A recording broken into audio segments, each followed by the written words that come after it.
Today is April 13th, 2015, a board meeting, District 64, and we have a open meeting and a closed session.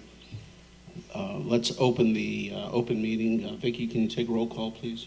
Dean Collins. Here. Dathan. Here. Scott Zimmerman. Here. Dr. Brawley. Here. Vicki Lee is here. John Heidi. Here. Bob Johnson. And to save time, any announcements that I have will be saved until we start the regular open meeting. We do have a closed session pursuant to 5 Illinois compiled statutes 122C1 to determine employment of a specific employee of the district and or testimony on a complaint lodged against an employee.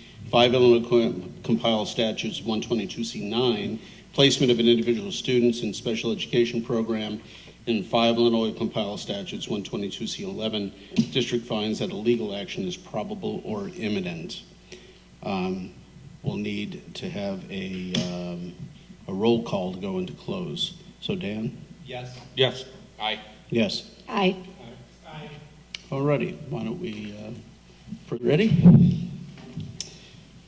All right, April 13th, this is District 64 Board of Education meeting. Hello, everybody. We have just spent the last hour and a half in closed session, and we are reconvening now in open session. We will go through our agenda, and at the end of our open meeting, the board will go back into closed session to finish some of its work, and we will be reconvening at that point back into our closed session. I'm getting a brain cramp here. We don't have to do, well, we've already done our roll call, so yeah, we're all good for that. So I will go right into opening remarks. And on April 7th, 2015, the state of Illinois has held their off-year elections for, among other positions, Board of Education.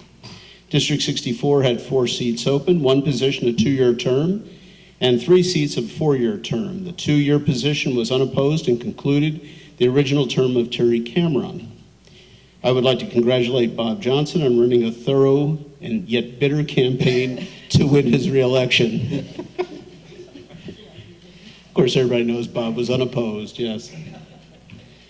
For the 3 4-year position, elections were held to fill the vacant positions, or the soon-to-be vacant positions, of Dan Collins and John Heidi, who after 4 and 8 years respectively had decided to step down. I'd like to take a moment to acknowledge the patience and understanding of their families and individually for their service and many contributions during their time on the board. I appreciate their honest dialogue and we wish them well with future endeavors.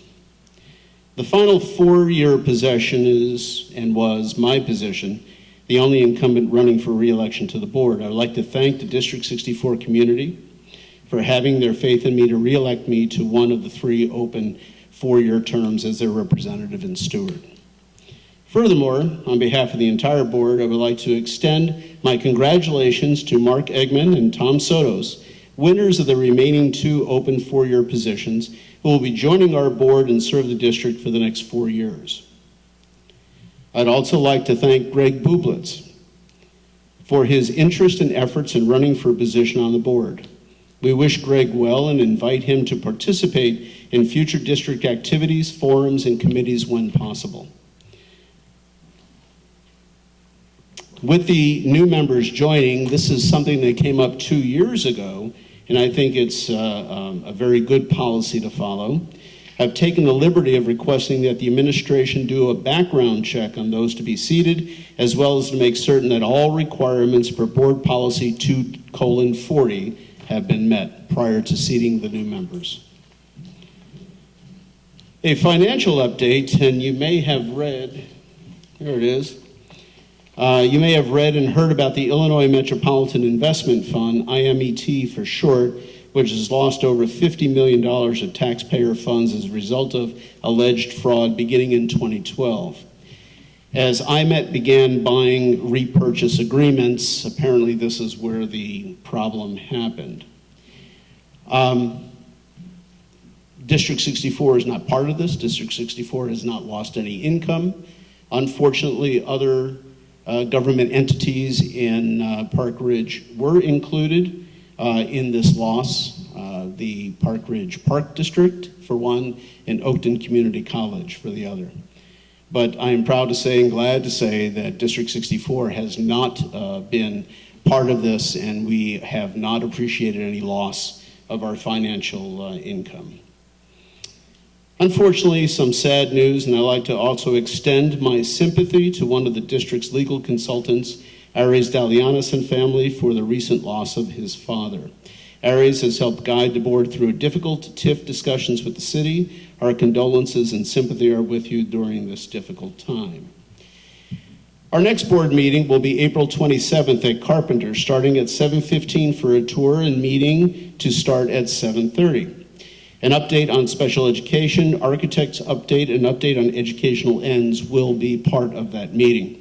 The April 27th meeting will be the final full meeting of this board prior to the May 4th board organizational meeting, at which time new members will be seated, new officers will be elected. Thank you. As we roll into our agenda, the first thing that we always have is public comments.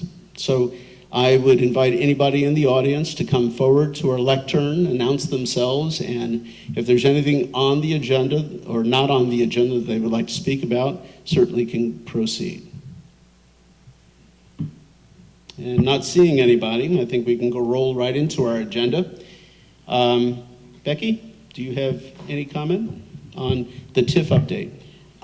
The District 64, District 207 met with the city staff and their consultants last Thursday.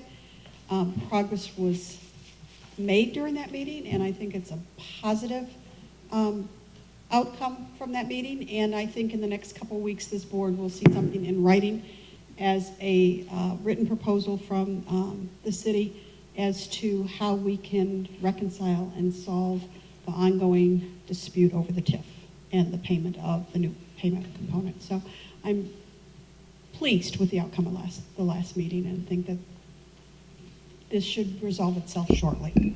Thank you. Certainly good news and light at the end of the tunnel. Hopefully that we can be past this. Thank you.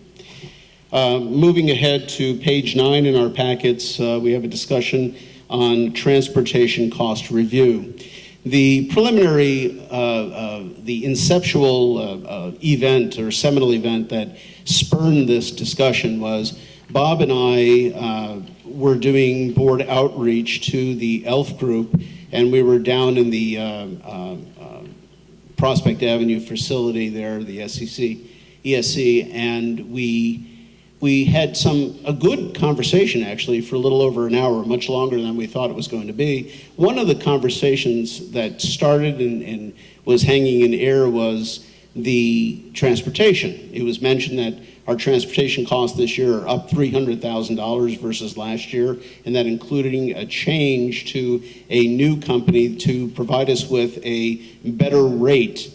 So even with the appreciable lowering of the individual rates per bus, our overall costs went up $300,000. And I did not have any answers for those kinds of questions. Bob was in the same boat as I. So we came back to administration, and at that time I requested that administration provide us with a background, an evaluation, a review of the transportation system as it's set up, and to justify this increase of $300,000 in charges. So I'm looking forward to hearing, and we got it all in the packet, so I'm looking forward to hearing Becky and Scott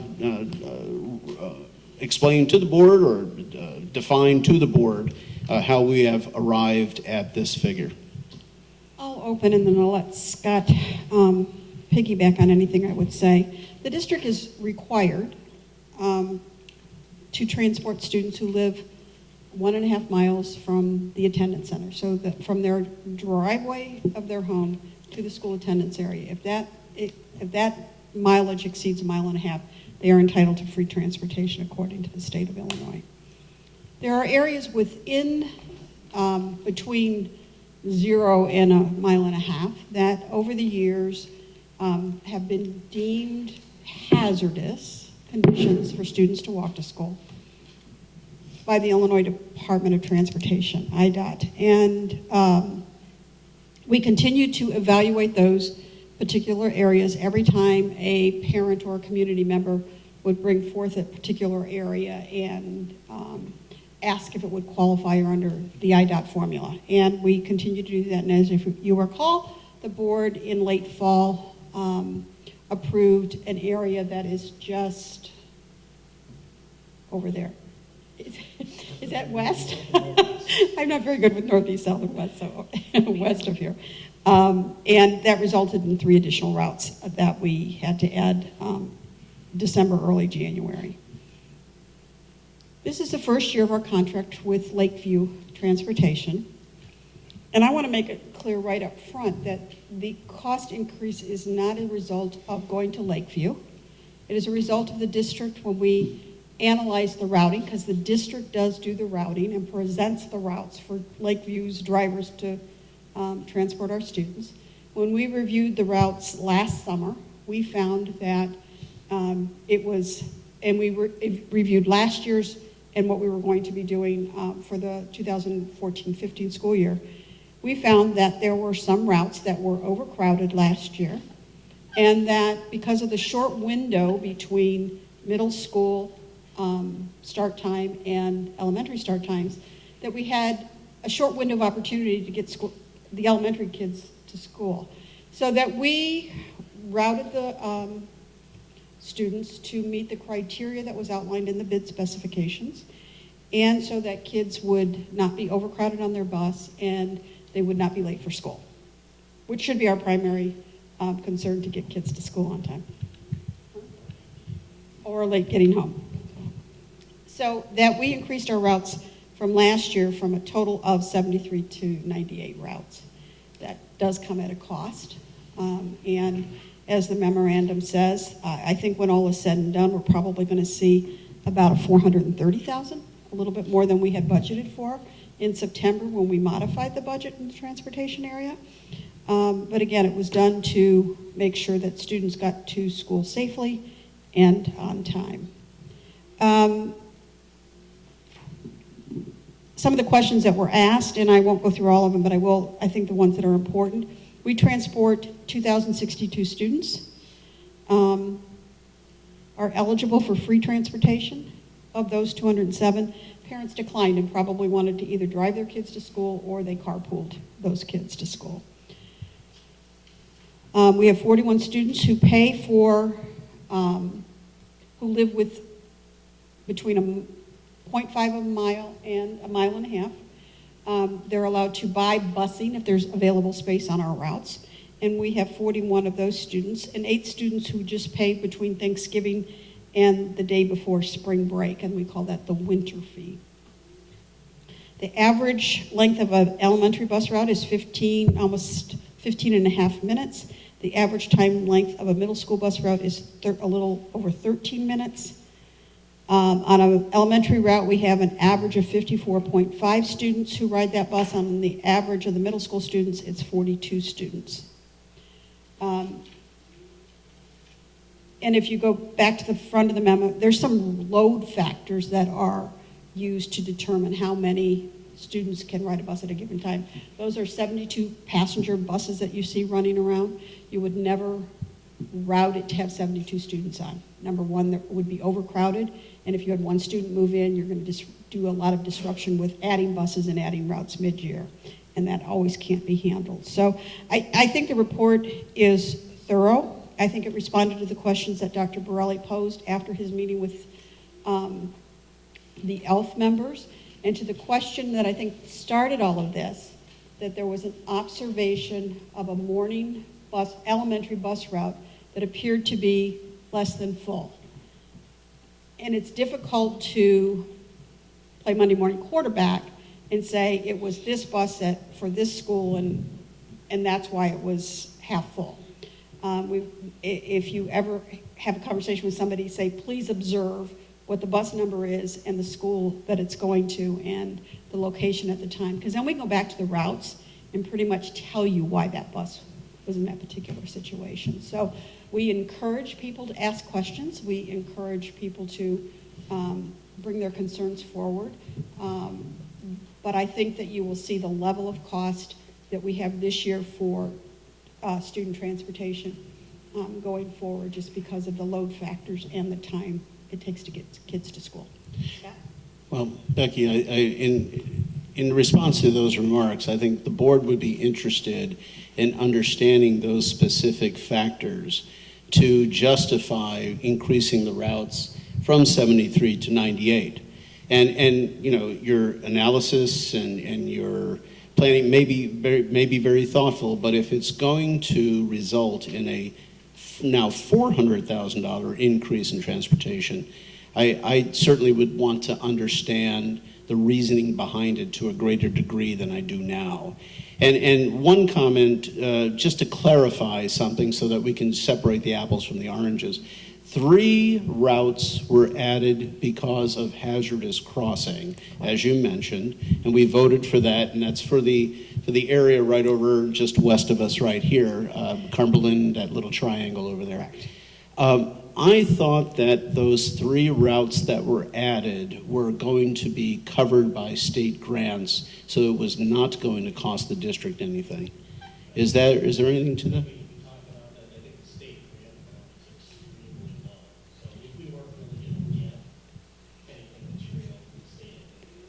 For regular transportation services, we get about $20,000 back from the state. In the state's budget crisis over the last 2 and 3 years, one of the revenue sources that they have pretty much eliminated is transportation reimbursement. Not entirely, but certainly from $300,000 or $400,000 to $20,000. It's a huge loss of income. So as long as we have students matriculating from that area, we will be providing bus service to that area then? Correct. Okay.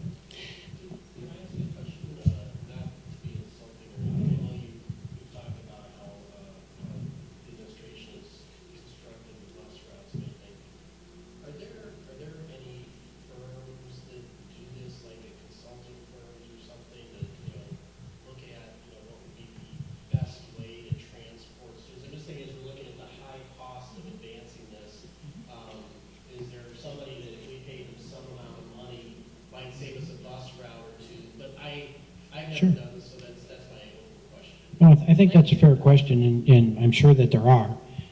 I believe that Versatran, the people that do our management system now, would come in and do the routing for us.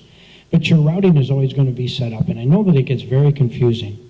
And before we go any further, I would like to welcome each and every one of you. If you would like to come to my office, I will show you the mapping and how we route it is, and why some of these routes happen the way that they do. There's a whole lot of criteria in there that causes that. So first and foremost, let's start on the information that we gave you. Prior to this year, we were loading buses at 110% over capacity because we never knew who was going to ride. So as we did that, all of this cold weather over the last couple of years hit, and more people started riding the buses. That caused our overcrowding. So we had a lot of complaints about overcrowding. So in order to alleviate the overcrowding, we had to take the load factor from above capacity to at or below capacity, because we never know, we just never know how many kids are going to ride the bus. And we have to prepare the routes for everyone that is eligible. So as you look at this kind of the shift from that cold weather coming back down, it caused more people to ride. So we were overcrowded. So in order to alleviate the overcrowdedness, we went to the 90 to 95% load factor on the bus this year. Also, we had a lot of students come in at the end of the year last year. We always have students come in during the course of the year. We want to make sure we have a cushion for them.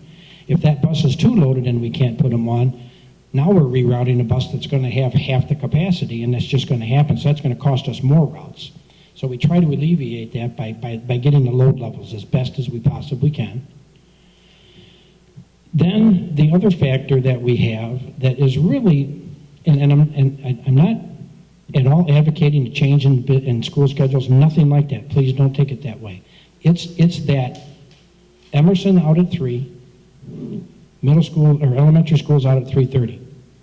We bus, I forget how many people we bus at Emerson. It's a lot of kids, over 700 kids. We've got 19 routes at Emerson. So the bell rings at 3 o'clock. Students go to their locker, find their way to the bus. The bus leaves Emerson's parking lot at 3:10 every day. I have been there countless times. 3:09 one time, the rest 3:10. They've got a 13 to 15 minute route to run to drop 700 kids off in 13 minutes and then get to the elementary school to pick up those people.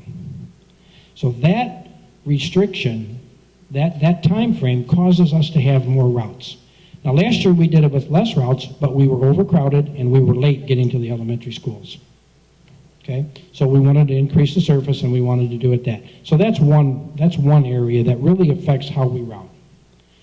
The second thing is, and it's very difficult for this, and I hope you don't think I'm trying to make excuses because I'm not. This is the reality of what we deal with when we route. We have to, by law, by school code, provide busing for everybody that's eligible. That means unless, and we send out letters, do you want to provide bus service? Again, we had 207 people that said no. Could you imagine if those 207 people didn't say no? At 45 students on a bus, how many more buses I would have to have right now? So we have to route the buses, and we have to have the capacities available to accommodate every eligible rider. We know that not every eligible rider is going to ride every day, but there are times when the weather gets cold, our ridership goes up. On a rainy day, our ridership goes up. Now as we're coming into nice weather, our ridership's going to drop back down again. There's just so many variables for us to try to do this so that we have space for everybody. The key is to be able to get these kids to school and to get them to school safely. I know that we have had an increase in routes. I certainly understand that. Our service is much better. Our students are getting home at a decent hour now. They're getting picked up at the elementary schools on time. I mean, last year, it was 4 o'clock, 10 after 4 before we were getting kids out of the middle school because our routes was taking us so long to dump those kids out of Emerson. The problem isn't so much with Lincoln, it's more with Emerson because of the number of kids. We bus almost twice as many kids out of Emerson just because of the location and the hazardous crossings. So, you know, we were getting kids out of elementary schools 10 after 4, quarter after 4. We were getting them home until 4:45 and school got out at 3:30. So we were having a lot of complaints about that. So we knew we knew that we needed to increase service. Now, if there's a directive or somebody wants to give me a directive to take these bus routes and at least load them at the 100% next year, we can load them at the 100% knowing that not everybody's going to ride. But if they do ride, and if we get additional people on that bus, now we're going to overcrowd that bus and we're going to have to create a new route. I hope I'm explaining this. Is everybody following me? Okay, thanks. I'm not real good at this sometimes. But you know, it's such a deal to manage. The other thing that we have to take about when we look at routing buses is the system puts them 3/10 of a mile from their home. So the bus stop has to be 3/10 of a mile from their home. That way they're not walking that much. So that plays a factor too. I got an email about, you know, well, can they go to corner A and B? Within that 3/10 of a mile from one house, there could be 3 stops. I mean, I get calls from people all the time, well, the bus is going in circles. Well, yeah, we have to go around the block and pick kids up on the right side of the street, so the bus has a tendency to go in a circle in order to do that. And that can cause us an issue. But so we have a lot of people, probably the first part of the year, we're averaging between 60 to 70 calls a day for people that want to change their route, or change their bus stop from corner A to corner B, you know, because it's closer for them to walk to. And we have to be careful because we don't want to overload a stop. I don't want 15 kids standing on a corner. That's a safety issue. But my question to you, Yes. Scott, was that I'm one of those people that there is such a 2 blocks versus like 4 blocks. Yes. So my question is, going back to what Bob was saying, is there a system that says, you know, for Vicky Lee, stop A is closer than stop B? Is there a system like that? You plug in the addresses of the kids, example, Emerson, and it would say, you know, A is close. Now, I get if there's already 20 kids at that stop, it's going to put me at B. But is there a system where you say, this kid, here's the addresses, and you feed it in. Yeah. So what our system does is it goes back and it puts them at 0.3 of a mile, and it tries to put people on the forward motion of the bus. So in other words, if you live at point A and there's a stop here, and the bus is moving this way, and there's a stop here, we're going to put you at this stop because you're on the far end of the route for the bus. That makes sense. So that happens a lot, and people just want to walk, another block over with their friend or whatever, and we allow that. It doesn't affect us unless there's a lot of kids at the stop. Mm-hmm. So sometimes we do have to deny that. But the other part that I wanted to get in with that is one thing that we also do is we don't cross routes. So in other words, Route 1 and Route 2 never cross the street. They're never in the same area on the route. Because when we put them in the same area on the route, that causes confusion to the kids and to the parents. Hey, the bus just went by. It didn't stop to get my child. Well, it goes by your stop, but it doesn't pick your child up. That's kind of senseless to do. So we try to keep those routes so that we're not crossing lanes, so we're not confusing the people. So I don't know what else if I've answered all your questions, please fire more at me, but there's just a lot of parameters that we do in order to make sure that the routing is done, kids are picked up on the right side of the street, they're not crossing any busy streets. We have worked diligently on the hazard crossings. I think I've added 2 or 3 since I've been here.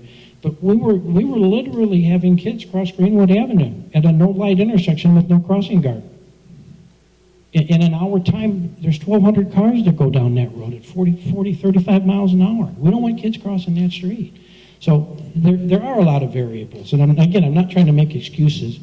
I'm trying to build this route, and Becky and I are trying to build these routes to accommodate the schedule and the safety for the children. And that's really what it amounts to. I can and would be willing to upload those buses a little higher percentage next year. I think we'd be okay if we did that, but understand there's a risk that will cause overcrowding. Well, Scott, I appreciate your being open and upfront with this. One thing that comes to my mind is this is not just hiring a bunch of routes. This is a fairly complex thing, and automotive engineering out of Detroit is a wonderful science these days, and they do some wonderful things with traffic and all, but I didn't realize that it also extended to school bus routes. But from what I'm understanding is you're suggesting that the changes in the routes are due to concerns of overcrowding and time management, basically. Yeah. And if I'm correct, then what I'd like to see is some data. And you've quoted here in the report that right now we have runs that are approximately 15 minutes and 13 minutes for elementary school and middle school respectively. What were they before? And my only concern is that, the pendulum now perhaps has swung too far the other way. And maybe the buses are too light. And maybe the time frame is too short. And maybe the answer is somewhere in the middle. That's without knowing the data, I'm thinking maybe that's my first thought, that maybe we have overcompensated. And then the final thought, and I'd like to get that data, but on top of that, what was I just going to say? It'll come to me. Well, can I address your first part of it? Yeah, go right ahead. Okay? Yeah. I don't disagree with your evaluation of the situation. It is possible that we could book a few more people on the bus and maybe eliminate some routes next year. And it's certainly something that I'm happy to do and I'm willing to do. As long as it's understood that if we do that, it's possible we could cut 5 or 6 routes, maybe 7 or 8. We may need to add 1 or 2 depending on what the enrollment comes back, because we're getting new students up to the very last minute. So we have to leave a cushion in there because these students are always coming in. As far as the time routes on the other buses, last year, we were running 17 to 20 minute routes last year. Now that's based upon, and I do want to tell you, that's based upon the bus traveling at 22 miles an hour. That's just an average speed on the bus at 22 miles an hour. When I came here, they had the buses traveling at 30 miles an hour, which obviously we weren't going that fast. That was showing routes off, and we were really bad. So I'm not patting myself on the back, but Renee and I and Becky, we've worked really hard to clean this transportation piece up. So Tony, I agree with you, and at the direction of the board, if you guys are saying, Scott, let's pack those buses a little bit more next year with the understanding of what might happen with the goal of reducing costs, I think that is a valid request, and I think it's a valid thing to do. Well, would it also be valid to say that you could run at the speed limit, which is 25 miles an hour versus 22 miles an hour? Well, on an average, no, because we have to stop at lights. Oh, that includes stops. the Yep, stops. that's your average speed. Gotcha. Yeah. You know, I remember what I was going to get to. My final point is, can you vary seasonally the number of buses that you contract for? Or is it in the beginning of the year, we need 100 buses, you get 100 buses, whether it's rain or shine or 10 feet of snow? Yeah, it goes back to my statement earlier, and the question is, no, I cannot do that. By state code, we need to provide transportation. It needs to be there on the corner every day for people that are eligible for it, whether they ride it or not, unless we get a notification from them that they do not want to ride. Do we have hard data throughout the year that shows the advent of increases or upticks in? So, you know, because I saw an email that suggested that there's intermittent counting but not consistent counting on some of these routes. So do we have hard data that's inclusive year-round? We do bus counts probably once a month for a couple of times during the month. I mean, we can do bus counts every day if that's what we want to do. We don't do that now. We know that when the weather starts to get worse, where our ridership increases, we know on rainy days, that can go either way.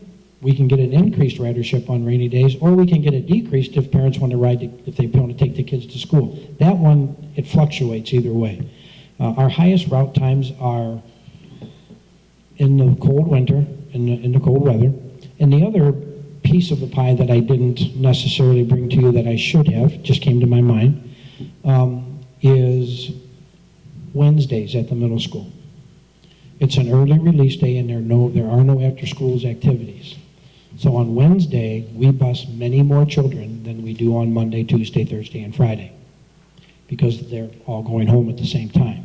So that is another factor in routing that I have to make sure that on Wednesdays I can get every kid home and I don't have that bus overcrowded. So that's another factor as well. Do you have increased busing in the morning or just in the afternoon on Wednesdays? In the afternoon. It's the go-home piece that we have. Because other words, the children stay after for activities, and then we run an activity bus. We run 3 activity buses out of Emerson that pick up the kids and just kind of drop them off close to home, just a route in there. So we're running 3 activity buses. We're probably running, I don't recall the numbers on that, but we're probably running 150, 200 kids home on an activity bus on Wednesday. I mean on Monday, Tuesday, Thursday, and Friday. So I have to accommodate for those kids to get home on Wednesday on my regular route. Mm-hmm. So there are a lot of variables on how we do this. But again, I think we can reduce some costs next year by doing what we're talking about. Yeah. I think that's a valid issue, valid way to go. I personally, as one board member, I'd like to see the times perhaps expanded a little bit, not to the degree that they were. I understand the difficulties associated with that. I would like to see the capacity increased since it fluctuates so readily, never to exceed. I think 110% might be a little too rash, but I certainly think 90% was very reasonable. Yeah. I was intrigued by, I understand the 68 of 72 capacity at the elementary school, and you're assuming there you're going to have a little bit of increase on certain days due to weather. But I was intrigued, only 45 of a 72 seat capacity yes. for middle school. And, you know, that seems to be a little on the low side. Sure it does. What that does, Dr. Borelli, is that puts 2 children per seat on the bus.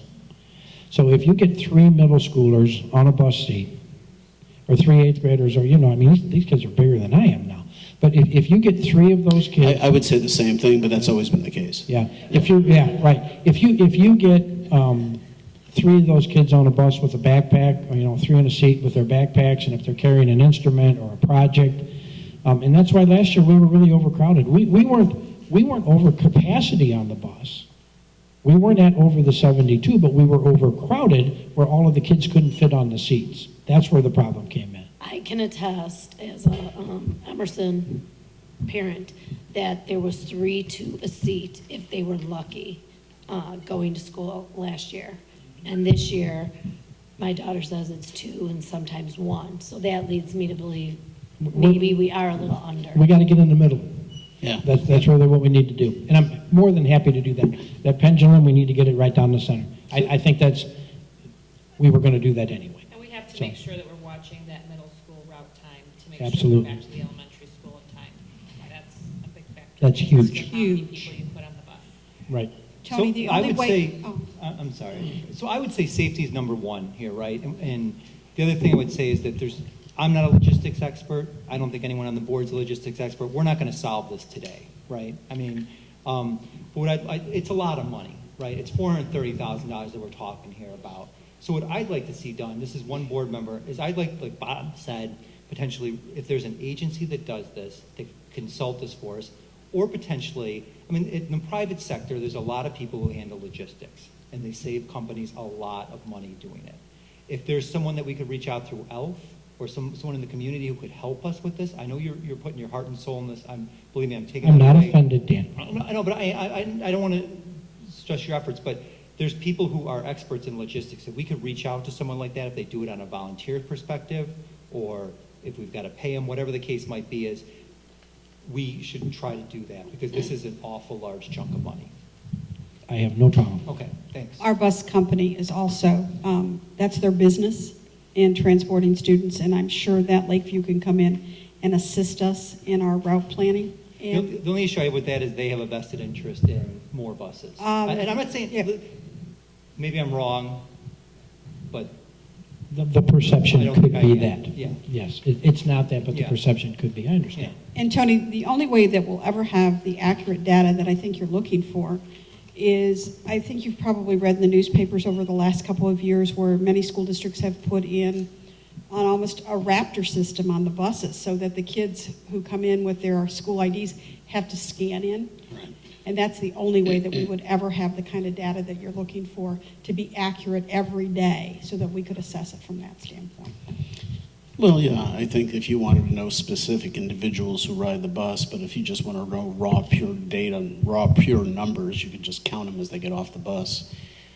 So, I mean, that's one way. But I agree, short of getting a professional consultant in to assist and manage this, which has become a burgeoning issue, certainly, reevaluating our load capacity and time capacity certainly would seem to be a way, but I think the best way is what's already been mentioned here by Dan and Bob, and investigate what other opportunities are there to fine-tune this and make it easier for everybody involved.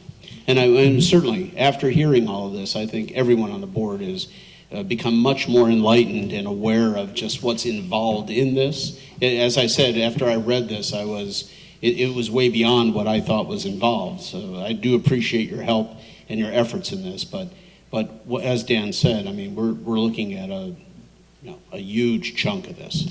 So I think we have to, going forward, we just had big discussions on capital projections and everything, and I think it's this board's intent is to try and control those expenses as much as possible. And we will do just that. Yeah. I just have an additional thought. Sorry, Bob. I don't know if the PTAs have too much on their plate already, but what about them organizing some kind of, rides, making sure that the cars are full rather than just dropping off one kid at a time? We could probably get a lot of kids to school on time, safely, through cars if we're carpooling. I don't know if we've really maximized that effort, because it certainly would save a lot of money and be good community service for people. So, I don't know, it's just something that, off the books I think we could do.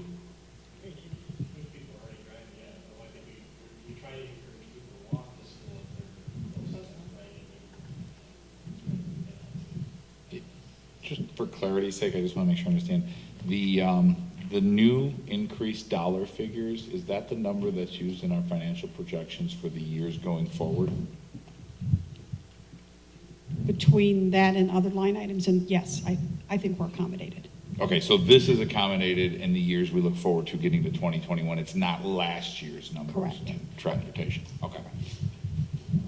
I just want to make sure when I look at the next projection, I don't get another surprise. Not that you're going to be, I'm just saying we get surprises, and I want to make sure this would be one. Just one final thought. I know what the law states because it was mentioned by Becky, and people can opt out. But I mean, is there?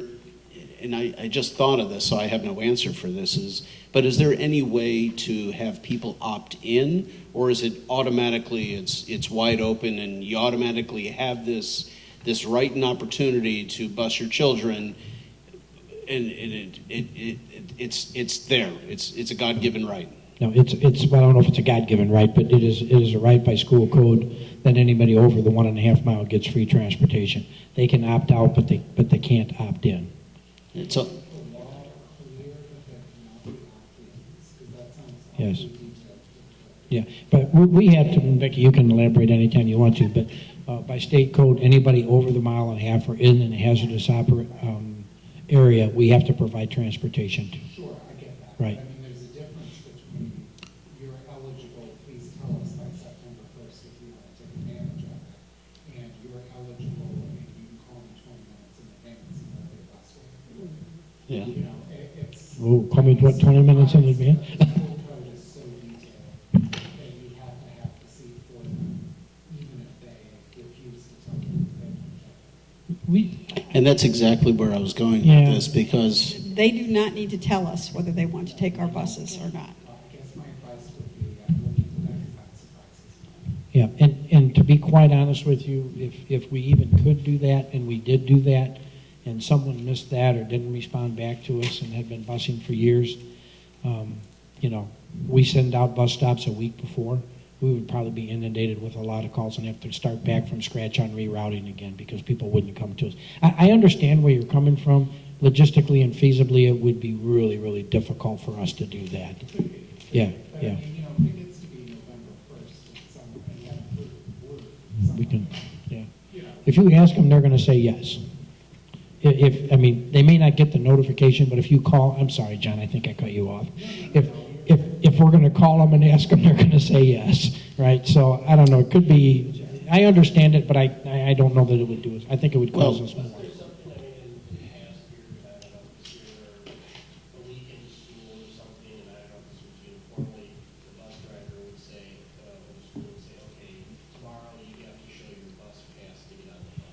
That is on the middle school thing. We do temporary passes on the middle school. When Life Touch, I think it is, comes in and does the photograph for the picture of them for the yearbook, then we make their ID with the bus pass on the back of their ID. That's a way to sort of address, I think, a little like John's saying, is that child's getting on the bus, if it's for middle school, they would, you know, I don't think it would be refused, but it would be noted and. Without a bus pass, yeah, without a bus pass, they can't get on.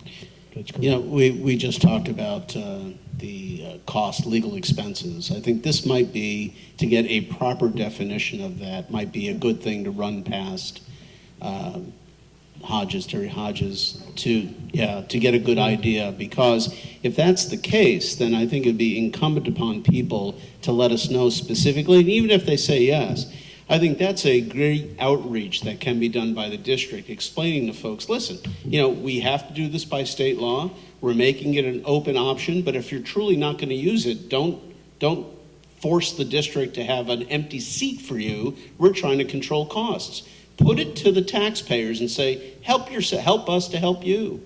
And make them aware of the situation. This is not, we'll just take the bus, maybe we will, maybe we won't, who cares, but we'll just load it in our armamentarium and we can always use it. This is a good outreach going forward, but we have to start someplace. Let's get the proper definition from Terry, and then with that, maybe it's a lot of public education going forward so that people are not taking advantage of something they're not going to use. And just to reiterate, we do send a letter out with registration, and on that registration there's an opt-out piece, and we do make sure that people have the opportunity to do that. I can tell you, if I'm checking a lot of boxes, I'm going to check that box too. And without you even know, thinking. and that's what happens. People, if it's available to them, they're going to take it because they never know if they're going to need it. There's family emergencies throughout the year, all of these things that take into consideration that they want to have that service. But yes, your point is taken. Yeah. Okay. So where did we land here? Are we going to get an outside agency to look at this? Are we going to reach out to people in the community, a We'll look out logistics to expert? Versatran. We'll start with Versatran, don't you think? Was Versa- Well, I was hoping that The I could buses. talk a retired board member. Oh, There's no. no. Yeah, we'll, Start with sorry, Versatran. Dan. We'll start with the Versatran. They're the routing Who's system. Versatran? They are the system that, they're our routing software. And they'll have people that will do that and check us. Would that Okay. be the best place to So start? we'll check with Terry, and we'll check with Versatran, and we'll have some information coming back. Yep. Thank you very much. Okay.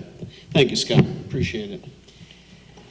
Moving forward to the next easy discussion will be the technology purchase located on page 13 of your packet, of your hymnal.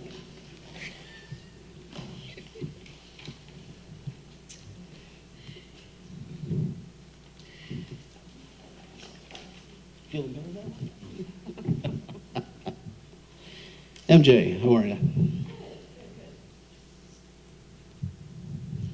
Well, thank you for your audience tonight, and we are here to discuss next year's annual technology purchases, as well as our plan for our continuation of our 21st century plan. You've read the memo, and as well, I also have copies of John's questions. If you didn't have a chance to print that out, so if you need a copy, we can get you one. I would just pass them. Were those Oh, questions great. answered to all the board members? Yes. Yes. They were? Maybe I have seen it. I've forgotten it. Oh, you got it, babe. So basically, as you've seen from the memo, we are, the district is interested in pursuing and furthering the 21st century learning environments, incorporating grade 2 in a one-to-one environment. And that would be with iPads, as the plan had previously laid out for the 2014-15 year, as we were increasing ratios within those classrooms. That would be one of the objectives of the 21st century plan, as well as starting to incorporate Chromebook refresh cycles within the grades 3 through 8 as we progress forward, and manage devices in that sort of way. Were there any other questions? I can ask a question. So I understand you're looking at second grade going to a one-to-one ratio. And I saw in the materials was a talk of for next, was it purchasing 1,200 iPads, was it? Not that we were purchasing 1,200 iPads, but about 1,200 iPads were going to be needing attention in terms of refreshing. They were first generation iPads, which didn't have the camera on it. They were the very first ones that came out in 2009, 2010. So we have a portion of our fleet that is still being used with those devices. And then we have a large portion of an initial attainment that the district had for Generation 2 devices. So you're saying there's 1,200 devices that need some sort of upgrade on 1,200 iPads? Yes, at some point. I was looking at the numbers, so we're using iPads in kindergarten, first grade, second grade. And if I looked at, even if we had a one-to-one ratio in second grade, so first grade we've got about 425 students, so that would be like 106 iPads. Mhm. Our kindergarten, first grade, 425 students, at that ratio would be like 142 iPads. And then at second grade, there's 466 kids. So that they all have, so I come up to like at least 714 iPads for those three grades. Mhm. And we talked about we have 1,200 iPads, so why do we have, I guess I'm just curious, so we have 500 more iPads than we have students? Yes, at various other purposes, special education, assistive technology, several other different areas. We also have iPad carts that are available for certain uses, multimedia creation, a lot of projects are still being done with that tool available. And that's In and grades that's- 3 through 8. Yeah. They use So both across the board. Chromebooks and iPads, essentially. And to that end, are those carts that are available for grades 3 to 8, are they be underutilized, overutilized, or are they sitting in the corner for 8 months and being utilized periodically? You know, my concern is that you have these spare iPads on the side that perhaps could be better utilized in K-1-2 versus being so supportive in 3 to 8, and maybe we can have less on the support side, and you could requisition and plan for those at certain times. You know, just a reallocation of resources, that's all. Sure.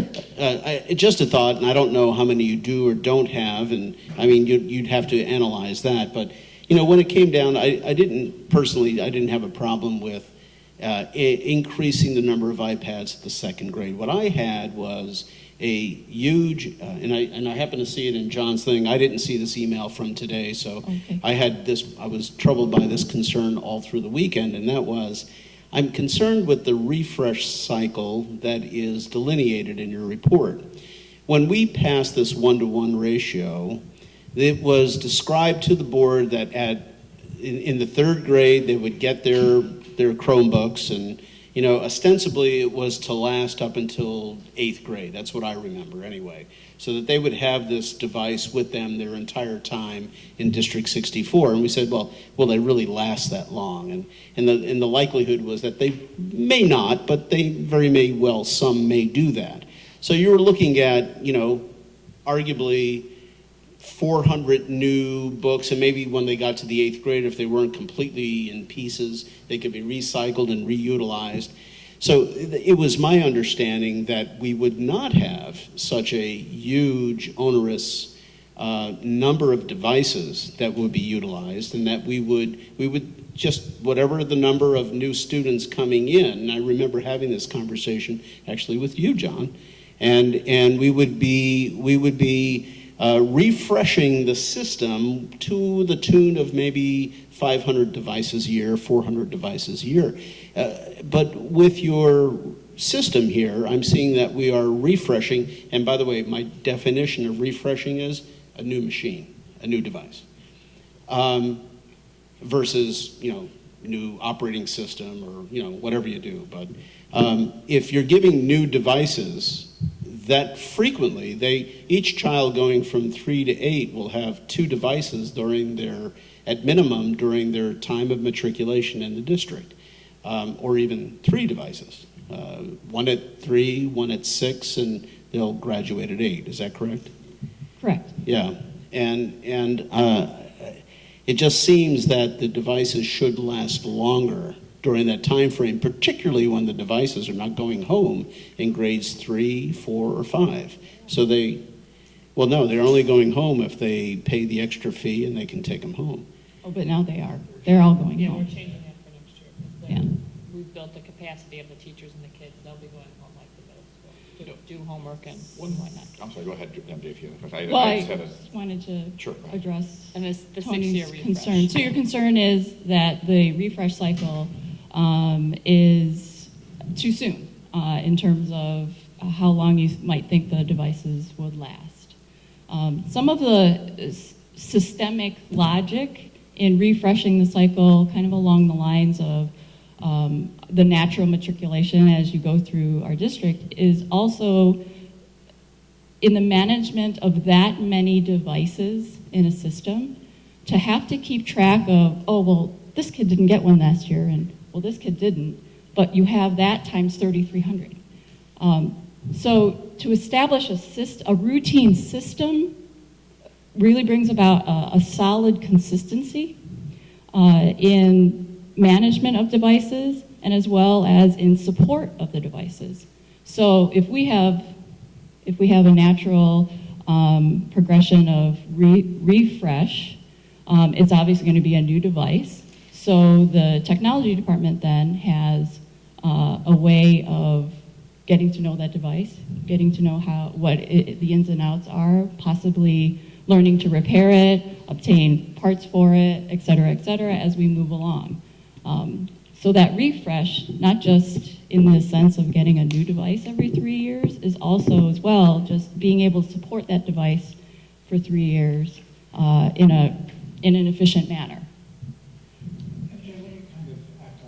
Tony's comment a little bit, and I'll preface it with the fact that you're kind of in a difficult position on this because you weren't here when we made the decision to do the one-to-one initiative, and you were not responsible for those cost estimates. But I think part of the problem, at least that I'm having, is that we had a decision that was an expensive decision at the time we made it. It became even more expensive when instead of funding part of it through fees, we decided to give everybody a free Chromebook no matter what grade they were in, shortly after we made that decision. So something that was a big pill to swallow got even bigger immediately. And now I feel like it's getting even bigger with a three-year refresh. I think if we look back at the cost estimates that we were given last year, I don't remember what the assumption was on the refresh. But 175,000. yeah, it was something less than, or something less frequent than every 3 years. The problem I've got is, I'm not sure you're wrong, and I can't really sit here and tell you, oh yeah, you should make that Chromebook go 5 years. But, I think it's just important to appreciate the position that we're in. That, In that, we're having, already made an expensive decision being asked to make it yet even more expensive. Oh, sure. What And, second time in a row? and I would echo the same intention of being cost effective in that sort of way. Because I think just like in your first question, John, we are looking to decrease the budget and use our resources and reallocate our resources wherever we see that we can. And so we're in a growing period in that, because after year one, after we collect all of our devices and actually take a look at every single one of them and see the condition of them and if we could reissue them or if they need to get repaired or et cetera, we're going to go through that whole process. And then as we move into next year, we are going to find that, you know what, we're not using certain labs as much anymore. We're not having to refresh the other laptop labs that had already been operationalized in our annual budget. And so that's going to decrease. So in this shift, I think at least what we're aiming for is to normalize where a lot of this is going to get into what we normally operate in an annual budget. So it's not this addition every single year. So that's our intention, to make sure that we are reallocating resources wherever we can, and we are collecting data in terms of what the usages are. And in fact, we're already starting to talk, and this is in cooperation with the master's facilities plans, we're already starting to talk about, well, do we really need a physical desktop lab in our LRCs? And if we were to pull those out and those labs out of our fleet, then we no longer have that total cost commitment to have to refresh them in another 4 or 5 years. So it is our aim to be that cost effective in terms of trying to grow our learning ecosystem so that it incorporates these things efficiently. I guess that helps to explain If it. I could, just one thing I would throw out there. One of the things I think I'm struggling with, and my guess is it sounds like others are too, because we're trying to remember, was it a 3-year recycle or a 6? And I'm pretty sure it wasn't a 6, but I don't know that it was a 3 because a 6 wouldn't have been practical. But what I'm struggling with is there's a lot of variables here, and some of them that we missed an estimate a year ago. That's fair. That's going to happen. It's an estimate. Others are, we're changing the game a little bit here, right? And I, as a board member, would be better, or be able to make this decision better if you could start with the baseline. What exactly did we approve last year? What exactly did we estimate last year? And what is it going to be this year? And then layer onto that changes, almost like redlining a document. Or when we build a business park, we estimate what the 10 buildings we're going to put on there are, and then as the buildings come in, we always compare it against the original estimate. We're always wrong. We're always over, quite frankly, but I know what it's over for. So if, for example, it gives me the ability not to say I don't agree with a one-to-one initiative. It gives me the ability to say, given our economic predicament, is a one-to-one initiative for the second grader the most efficient use of our capital in the board. So I would, as a board member, it would help me a lot to say, okay, Here's exactly what we outlined. Here's the refresh cycle. Here's a executive summary of it, and here's the cost. Here's what it's going to be this year, and then here's the changes after that. Because I can't tell, are we recycling a lot of them because we bought bad Dells? Are we adding new things? You know what I mean? There's just too many variables for me to understand what's, fixing an oops and what's a net new initiative. And I need to make a decision on, are net new initiatives valuable? I've made the decision to go to the former project program. And if we were wrong on an estimate, well, we all slap our hands, but we fix it, or we decide to change things. But net new initiatives, I need to understand much better what I want to do with it. I don't know if any other board members feeling that, but that would help me a lot. No, I think that's well put, Scott. And the only thing I'd like to add to that is, you have this pro forma going forward and how it differs from before and after. But you mentioned something before about iPads and the early generations, they don't have a camera. I don't think kindergarten kids need to have cameras. I mean, I think that you need certain devices at certain ages to do certain things in the curriculum.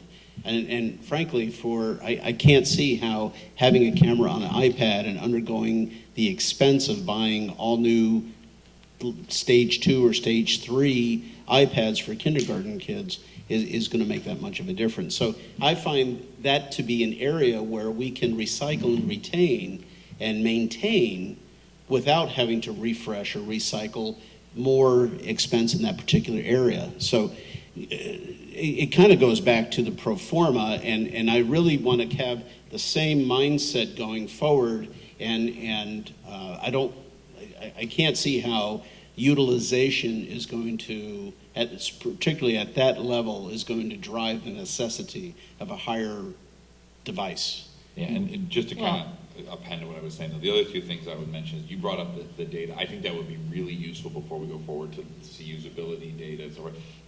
The testimonies are great, and I have no doubt there's incredibly creative things teachers are doing, and I want to support that fully. But to have some quantitative data would be helpful. The other thing is, and this is why I'm really looking for that, what did we say we were going to do last year? Maybe it's 3 columns. Here's what we said we'd do in the cost, and then here's how it's changing or what we're doing this year. But I think we said after the first year, we were going to do some sort of a look back or a survey, if I'm not mistaken, or some, what do the teachers think? What do the parents think about this? So before I embark upon new initiatives, I wouldn't mind that look back. Now, maybe we said that was year 2, and but that's why it would be real helpful to. I think it was more about the device. Yeah, it could have been about the device, but I thought we were going to look a little bit back because we wanted to make sure. I've heard mostly good reviews, but I've heard a few reviews from just here on the street of my kid not using it. You know what I mean? So I want to, and I know that there's a learning curve, right? The teachers need a couple years to get up there, and whenever you start, it's going to be 2 years from that point. So let's start now. That's all good, but it'd be nice to have a little more data on that. Sure. I agree with that, Scott. I think a review is in order, because I'm getting mixed feedback from people. It's stuff we can correct. Right, Can we correct it midterm and fix it? Assuredly, we're going to re-administer our Bright Bites questionnaires, and those will be from our baseline from the fall. Yeah. And so we are on that track, so we'll be sharing that data out as well. Now, to your point, Tony, it's sort of how innovative and can we be with the technology that is presented before us, right? 5 years ago, iPads didn't have cameras on them. Now they do, and we have smartphones, and we have all these other things that are incorporated in it. Can a kindergartner use an iPad camera? Yes. Is there some educational value to it? There certainly is. If my kindergartner, as they're reading, can record themselves reading right then and there, and not have to wait for a turn to go, and then I can track the growth of my kindergartner as they're reading throughout the year. Right from the iPad that is assigned to them, every day of the week, then we can catch those data points much more quickly, and teachers can then adjust their instruction. So it's opportunities like that as we move forward with how technology evolves. So it certainly is not upgrading technology for technology's sake, and we are going to run into some environmental, outside aspects of iPads no longer being supported after a certain generation, or the operating system not being able to be to load it on there anymore because they just didn't matriculate out. So those are a lot of the different factors, and there are a great many variables, which is why what we want to do is develop a system that minimizes those variables wherever we can.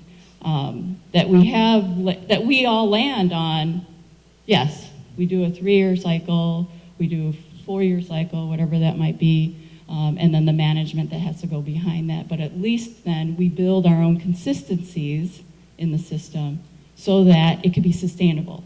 And that it's not every year not spinning our wheels, but putting a lot of energy in reevaluating what our landscape is, right? So we're establishing these pillars of consistency. And that's our intention here. And as you need more information to help paint that picture. And if I may, welcome Paul, to give and it. I don't want to hog the time, but I do want to ask another question just so I understand this, because as I reread this and you were answering it, I started almost doubting myself a little bit. But I know usually around this time we ask for money because we got to spend for technology early, right?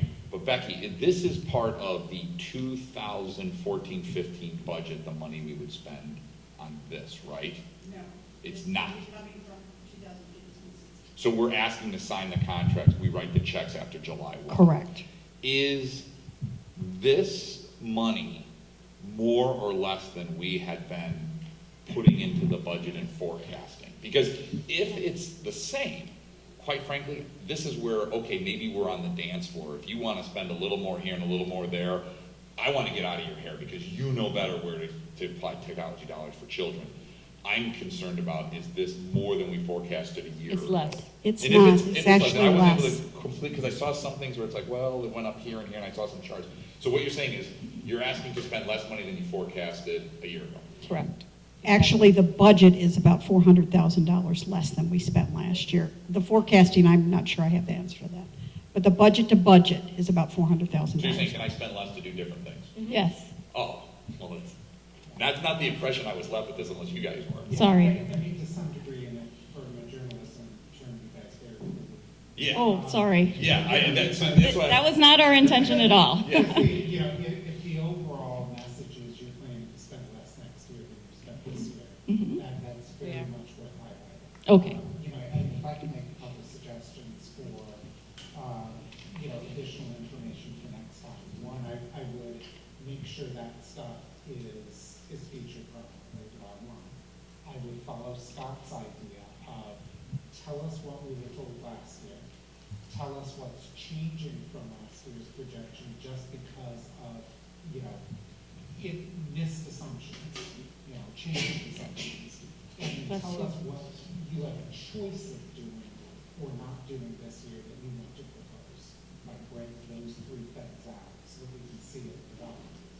And, we're a board that likes more justification rather than less justification. And every year I've been on the board and we've done technology, we famously run off the technology people.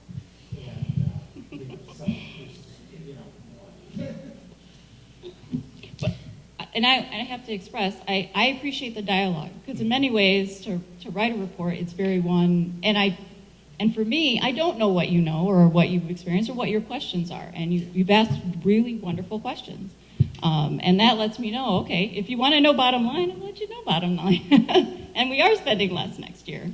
And I know for me, trying to be fiscally responsible, I'm going to look to spend less and reallocate and use our resources as much as we can. So, But just for, We're talking about spending less here. We're talking about spending less as compared to what last year we bought all the devices. That was a huge expense. So what is this spending less we're talking about versus Go back 2 years, 3 years. Are we on a comparable course? Is that what you're getting at, Bob? I only compared, Yes, that's the open, I'm just asking. Yeah. Because prior to this year, we didn't have all these devices, so I'm just. Right. What are we spending less compared to what, I guess? is my yeah, of question. course we're In spending my- less. I mean, we bought it 1-to-1 for every kid from 3 to 8th grade last year. So 500 we're responsible devices. to I spend don't more. think it's Yeah. anything to tout Yeah. No, that's why I was asking about the Yeah. forecast with Becky, and I want to find out, because, Bob, what we did do was we said, yeah, we had to put the pig through the python last year, but we also said next year we're going to spend in the forecast $1 million on technology. If you're coming to me and spending, I'm going to spend $950 and I'm going to do all these better things, I'm less in your hair on that one, quite frankly, right? I mean, I still want to know what it is to justify it. If you're coming to me saying, I'm going to spend 1.2 and I want to do a whole bunch of new things, we need to think about it because of our overall commitment to the 2021 goal. So I think I'm comparing it against the it's not quite a budget, but it was the plan, right? Yes. Because we don't budget 2 years out. So that's what I was meant to get to. And I'm doing just a budget-to-budget comparison. Right. If you could tell me how we are. Right. Not the forecast, too. Because in last year's plan, there was, in 2014-15, we'll spend X, and in 15-16, we will spend Y, roughly, on technology. I want to know how we did against that, and things may have changed, and the forecast has changed at that time. But that's what that's sort of my budget I'm looking to compare. I'm in favor of that, and I don't know how to compare it versus somebody, I work in a company with 15,000 people who everyone uses a computer. And so we have this sort of, refresh type of program in there, and so I understand why it's important, and that there's a whole balance in terms of, trying to service things that are getting out of date or not have a higher breakdown. But I also, I guess, trying to get to, what is sort of the basis for our rate, in terms of refreshing, and just, I guess, we're not a corporation, we can't generate more profit, so just thinking about how are we thinking about doing things differently, and just as I look at it, when we're talking about retiring these Samsung models that the students have, so then we're going to have 450 Samsungs that may not have a lot wrong with them. So what are we planning to do with those? And I'm thinking, should we be using those as, in our, I don't know what the right term is, loaner library? If somebody breaks down, we just go, oh, here's a Samsung. So we don't go out and buy a bunch of new Chromebooks for the ones that we're just going to loan out to people and they're going to get back to us in a Exactly. week or something. Exactly. I guess those are the things I would, want to hear about, that we're not just, how are we being smart about it? And I do wonder, do we need to, I realize what would be perfectly ideal for the technology person to say, I'd like to swap out an entire grade and give everybody the same device, so that then I know what, models they're using, I know, expected life and everything, but I don't know if that's the total right approach or not, or should we buy some amount, and when Susie hands us her one that she's had for, 3 years and says it's broken, we just go, here's your new one, we've got a stock, but we didn't buy an entire grade's worth of devices. In other words, stretching out the devices. I have at work, I have a laptop, it's still XP. I mean, it's working. It works fine. And hopefully it'll work for another couple of years. I've had it, I haven't dropped it, unlike my first one, which I did drop. So just extending the life, and that's kind of what I was alluding to before, aligning the devices with curriculum intent, number one, and number two, just if it's working, it's working. Why do you need to get rid of it? Why do you have to swap it out? So, there's no guarantee that it's going to work for 5 more years, but it certainly may work another year, get another year's life out of it. So it's how do you determine that? I don't know if you can. I know that in conversations with our IT guy at work, everything has a, fan's expected life, and the fan could be working, but still I know that's going to go out at certain time. There's certain refresh cycles. I get that.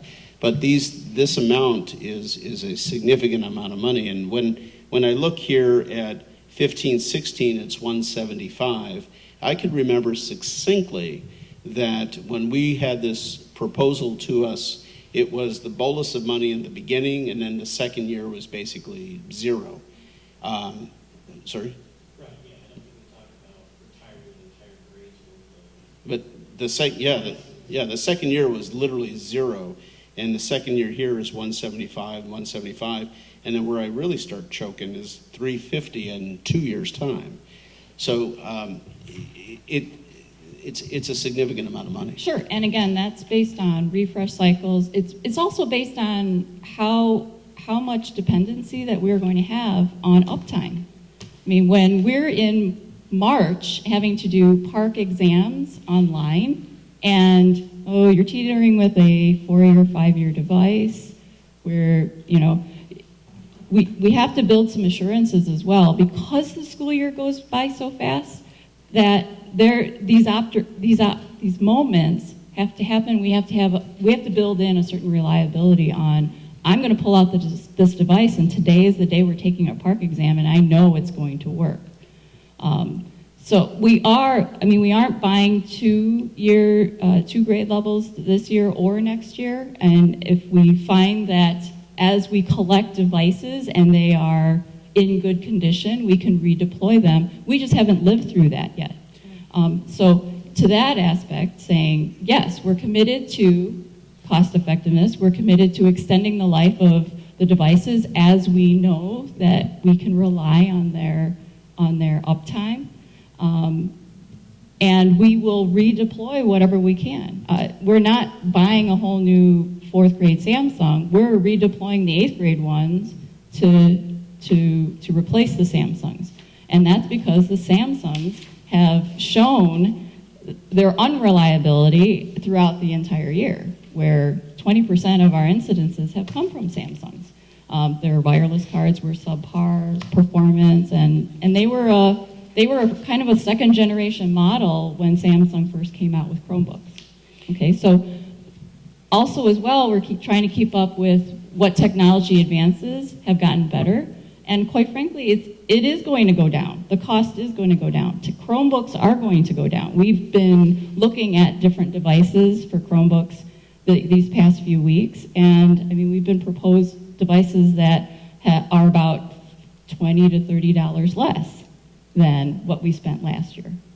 So these are all ballpark estimates, but the rationale and logic behind it is so that we can start establishing these reliabilities, these consistencies in the system, so that it could start becoming operationalized.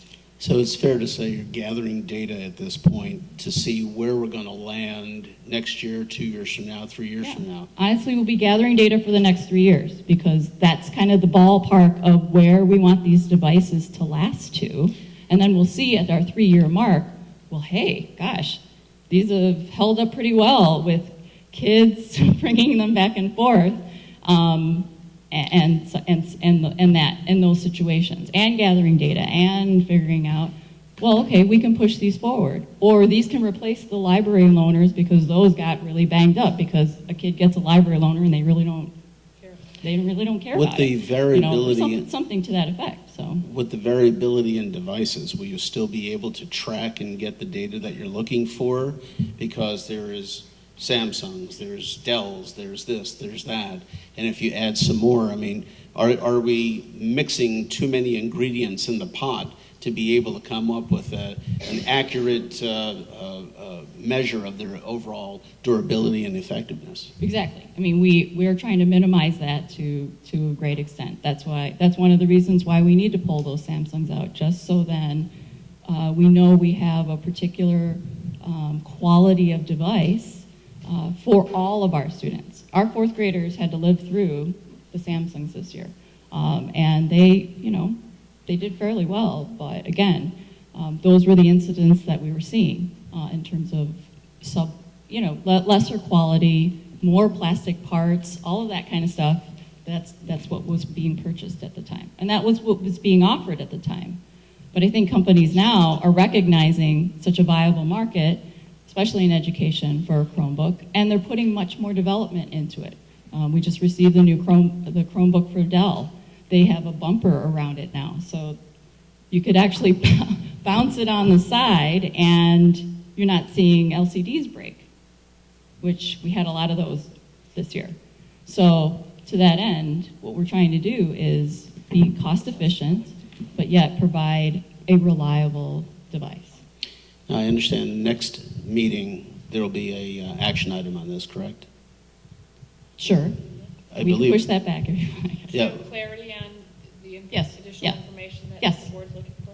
And then that's what I was going to say. Perhaps with the additional information as Scott has laid out, showing where we're going to go with this and incorporation and capital projections going forward.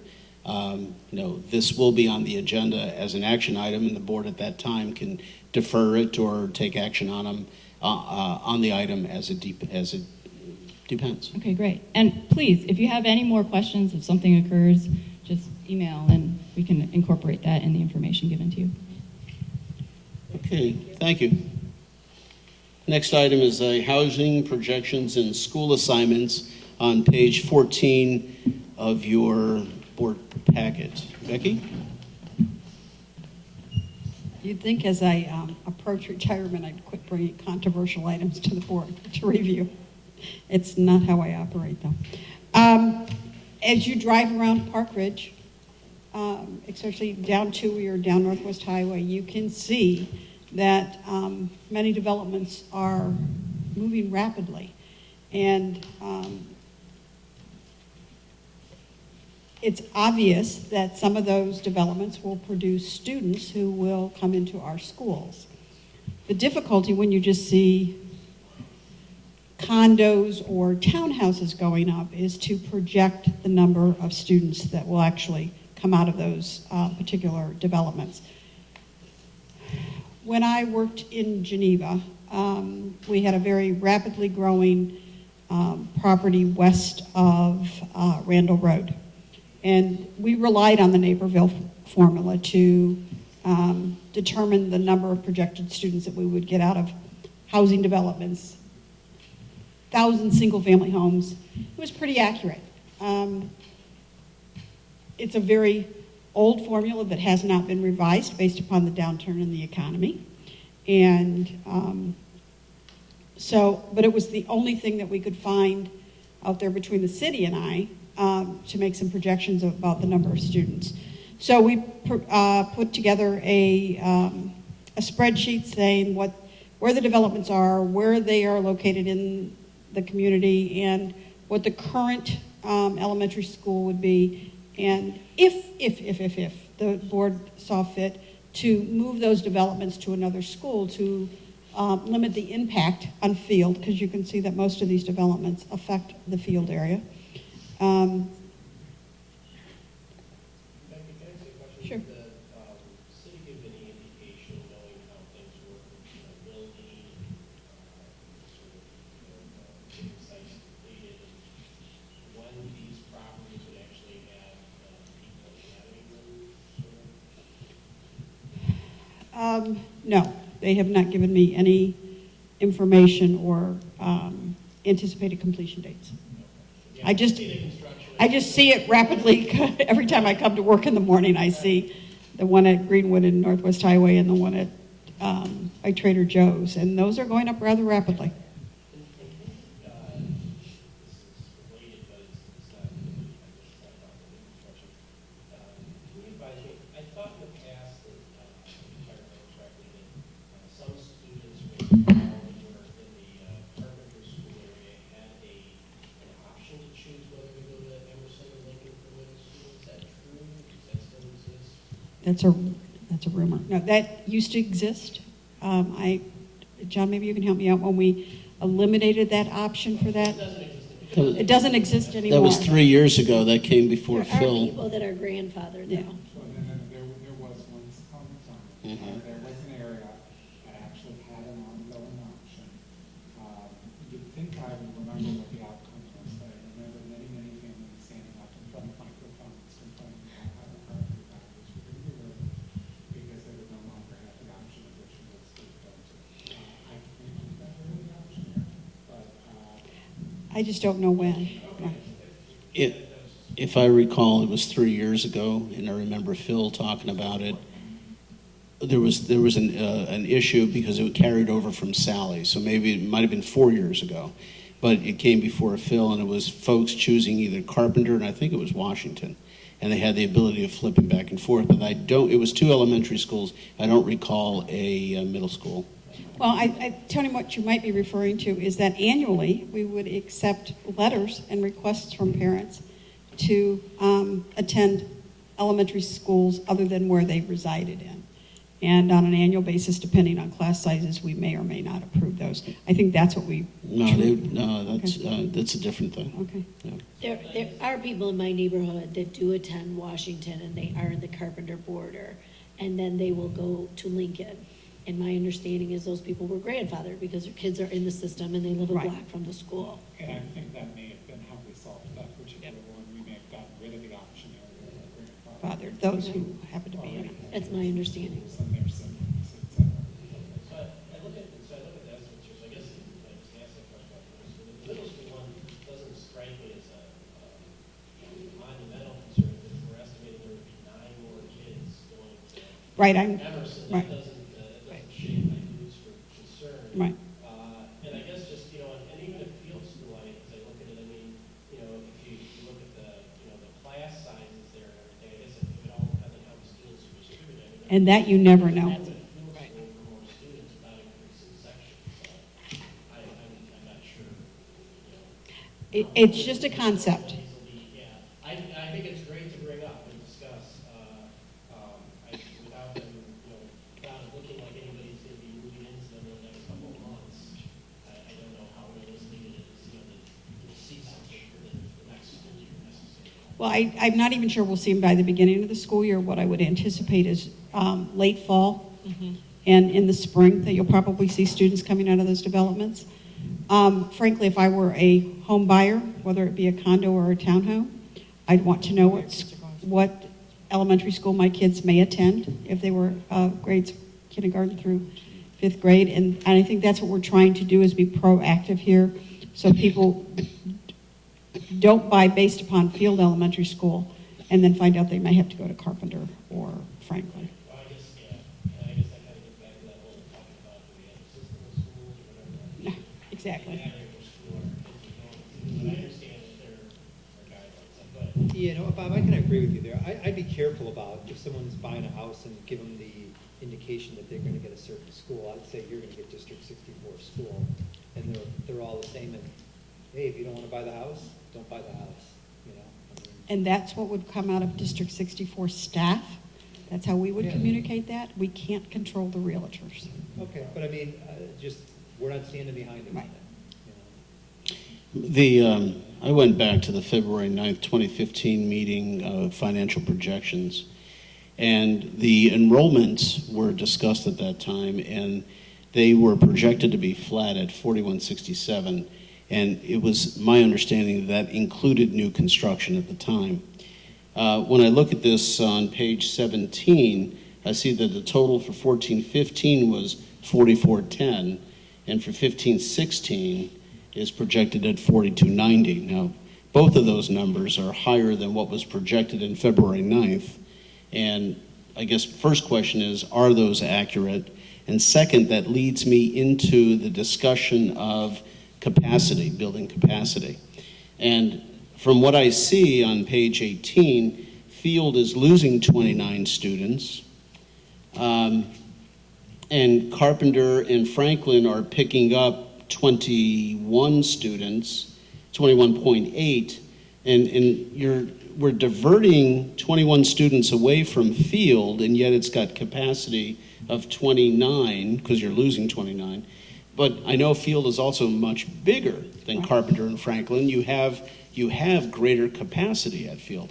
So I'm concerned, if you can, just fill me in on how the impact of those extra students, and maybe you're creating extra room at Field on purpose for in the future or for whatever have you.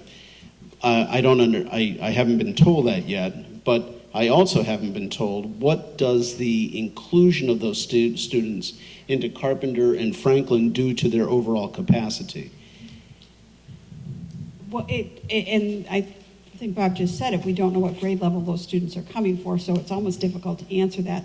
But to your question about are the numbers accurate on that grid where it shows class sizes by building, it is accurate, and it's the way we project students. It's given on, we update this report at the end of every month.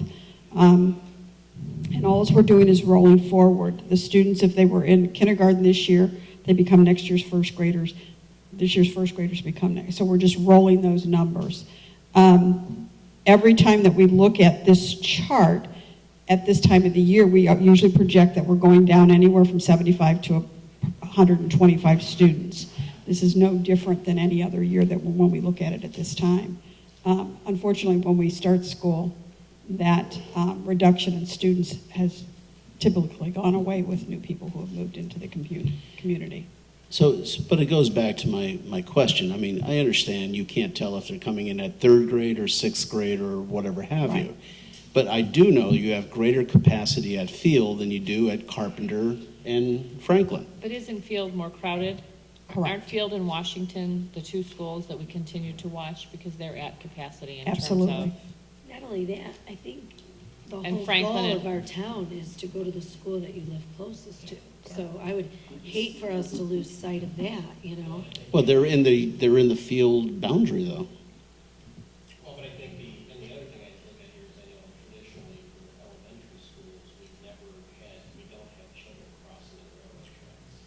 Here we're talking about taking kids and if we were sending some of these areas to Carpenter, you would have them crossing the railroad. Well, they'd be bused at that point. Well, still, I mean, I think that's been like you can correct me if I'm wrong, I mean, I think we don't have anybody crossing the railroad tracks in elementary schools.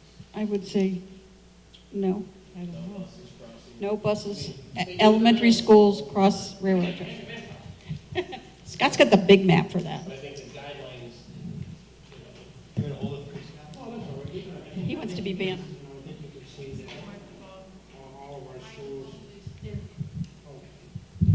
I think you can see that on all of our schools, we don't have anybody really crossing any railroad tracks. We do, I think we're clear, we do have a little bit of Franklin, some kids there. We've got tracks around here on Oakton. So those are in the hazardous area and they're being bused. So we do have some in that area. It's impossible to not, our boundaries aren't set by the railroad tracks. So it's possible that some kids would have to cross the railroad tracks. But those are hazardous and we bust them. So to answer Vicky's question, 5 developments that we're talking about are within the Field boundary. If they were to go to Carpenter or to Franklin, there would be further busing. Is there going to be any issues? More routes, increased time? I mean, just look at the distance you'd have to travel, so you're going to double your transit time to get to those locations. And quantify for me, if you will, and Lori, you may know this statistic.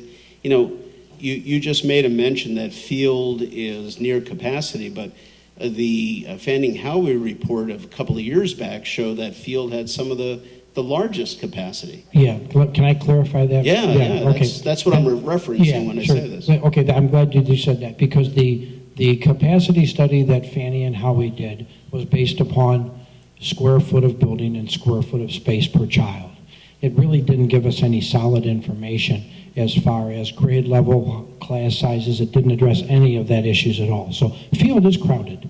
There's no doubt about it. Field and Washington are bursting at the seams. No, I mean, I only know that because people come to me and say, you know, I have to find another classroom to put 21 or 24 fifth graders in next year, Scott. Where are we going to put those kids? So that's the only way that I know. I don't look at the numbers. Now I understand what Tony's getting at. I was on a different slide. He's saying enrollment's going from 655 to 626, and he's saying that, right? Yeah. That this is only Right. talking about a handful of kids. So Yeah. maybe we are doing them a disservice if we bus them and create cross, time, energy, Right. instead of finding room for them at their home school. It was a concept we wanted the board to consider. Right. Let me, if I may, maybe make a little more fundamental reaction to this, because I think we're rightly trying to push back on the, do we really need to do Right. this? And I think that's a natural reaction, I'm going to share that too. But for the moment, let me spot the administration, the idea that we do really need to do something, and let me give you reactions to what we propose to do. What I see here seems to me to be a band-aid approach. We're not addressing any of the basic boundaries of the facilities, but we're drawing circles around particular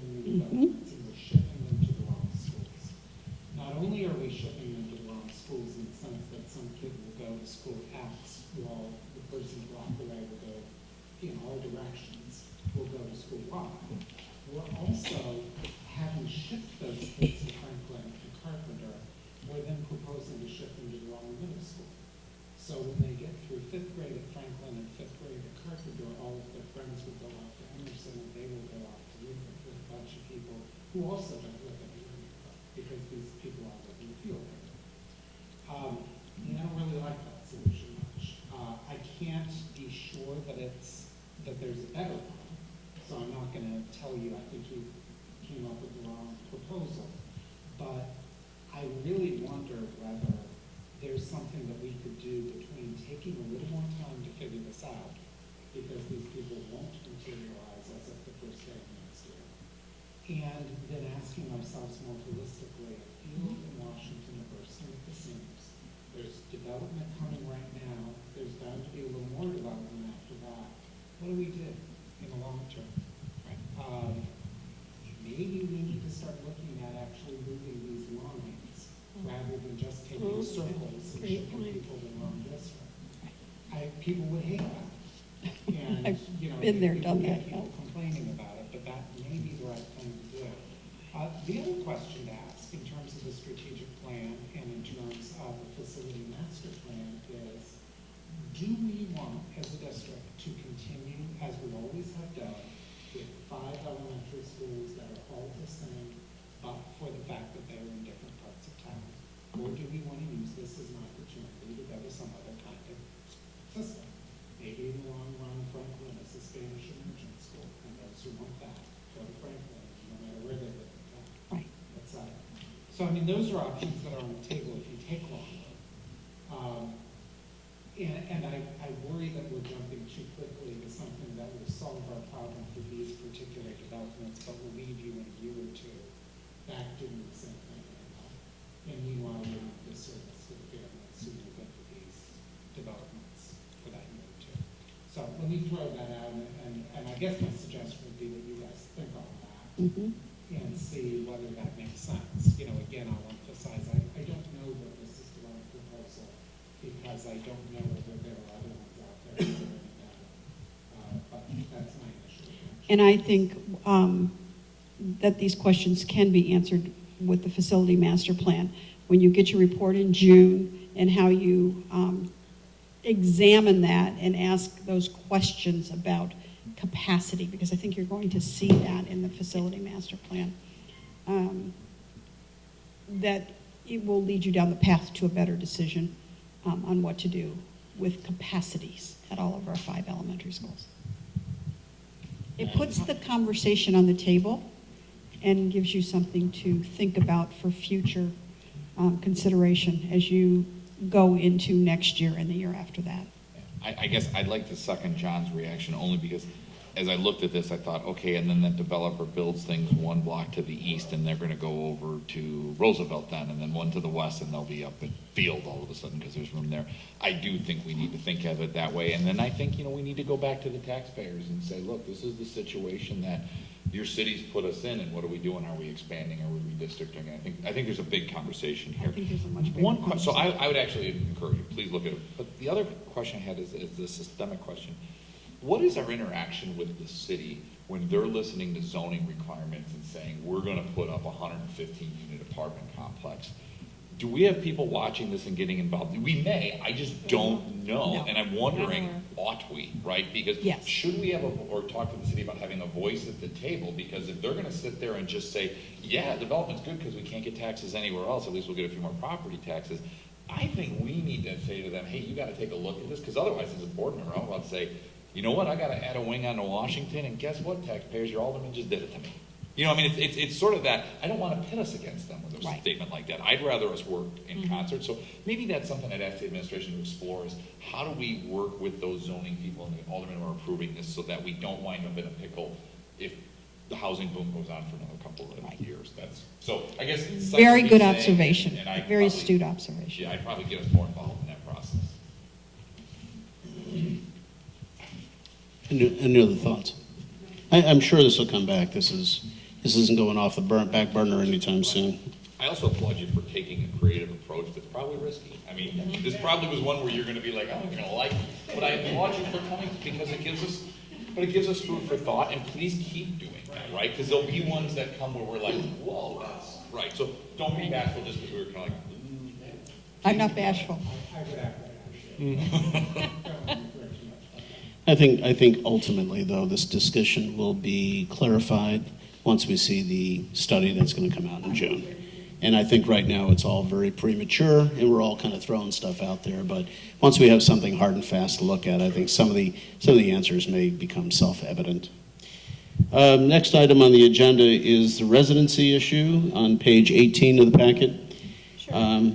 Dr. Hines. I wanted to update you on kind of what our committee has decided so far, and then there's a couple questions that we posed to you in terms of, as we flush up the details of this re-verification, to check all students and their families, which direction would you like us to go? So some of this you've heard. We're going to have a 3-week window for that daytime processing of residency documents. We'll have extended hours during the day as well as into the evening to accommodate parents that are working.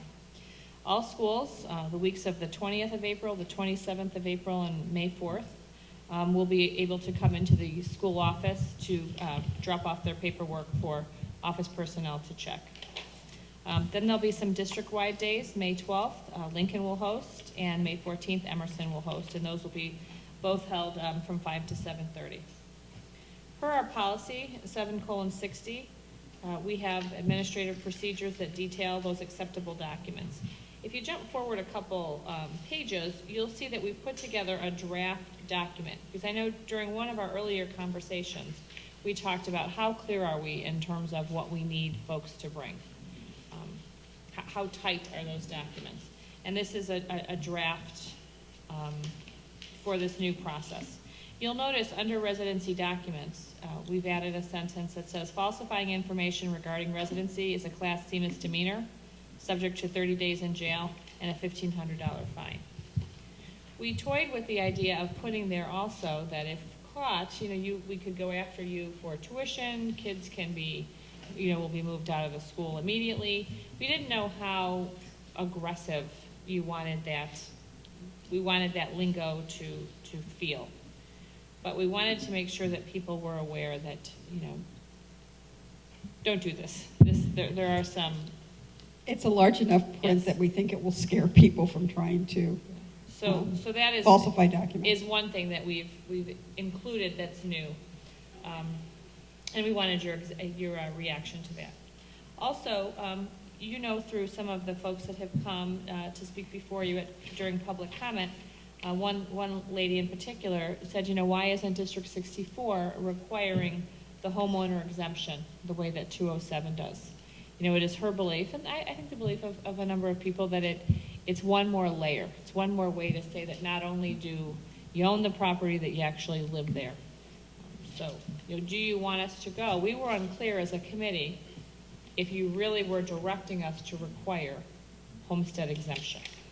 So we did a little digging in terms of what obtaining a homestead objection would entail. You go to the Cook County Assessor's website, there's a form to download, you mail it in, and it comes in your second tax installment bill where it's noted. Right.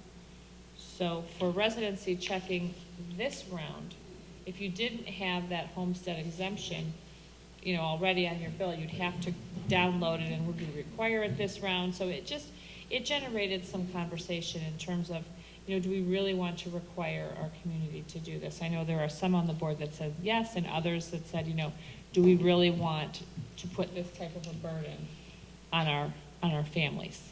So we're looking to you for clarification. I would just add there that we are already looking at several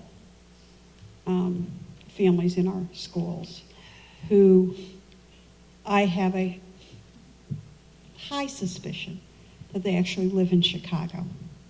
And without getting the tax bill that says they have a homestead exemption on it, it's going to be really difficult for me to prove. And so, again, it's how much burden we want to put on our parents and how diligent you want us as staff to be to give you the highest assurance that we've gone through and validated everybody's residency in the district. I would imagine, just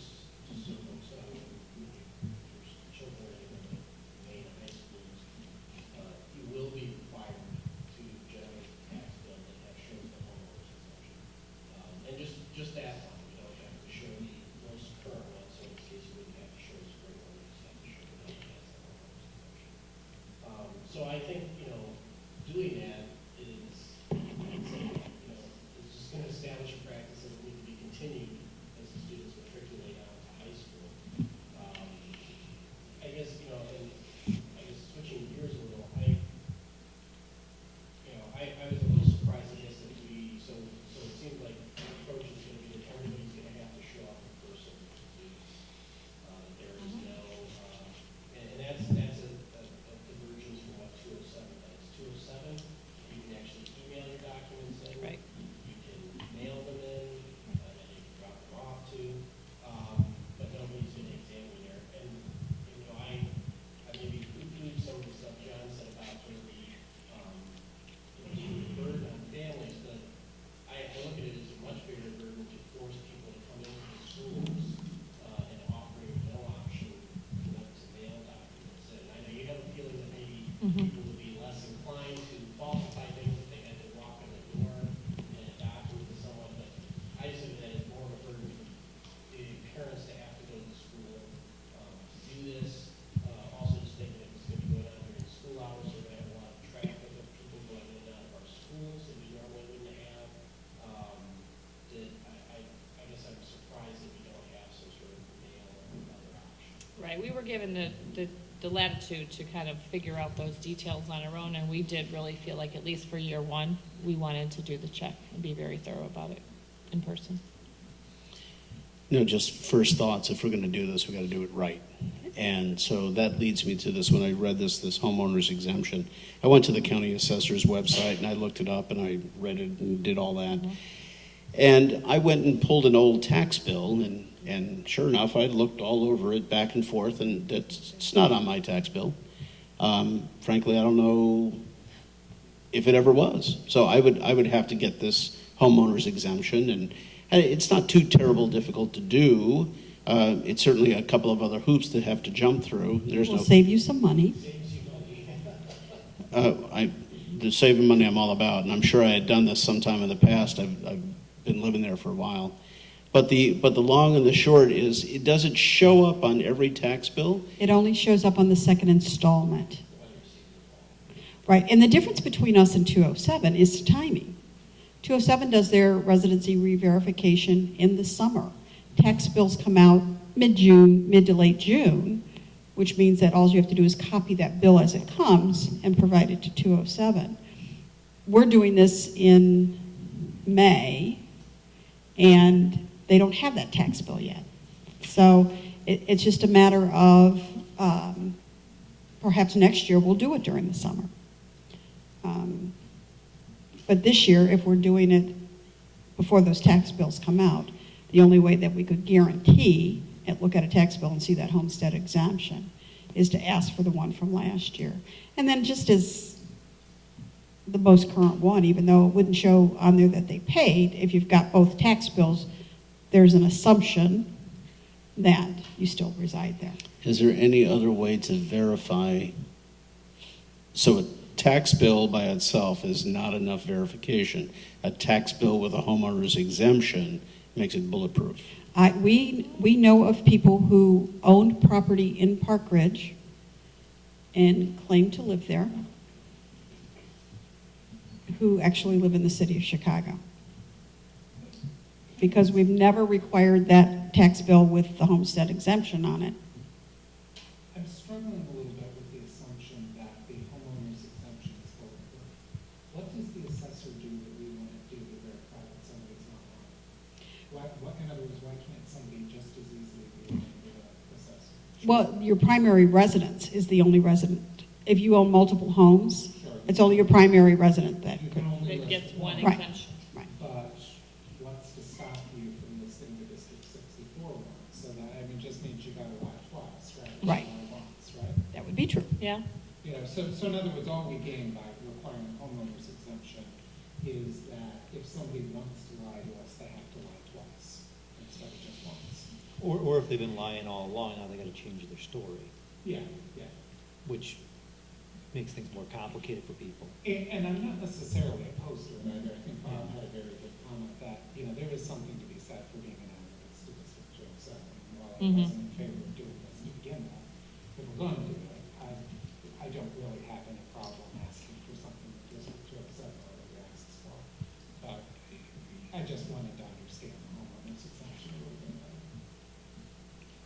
So I'm for the homeowner's exemption. The more teeth you have on it, the better.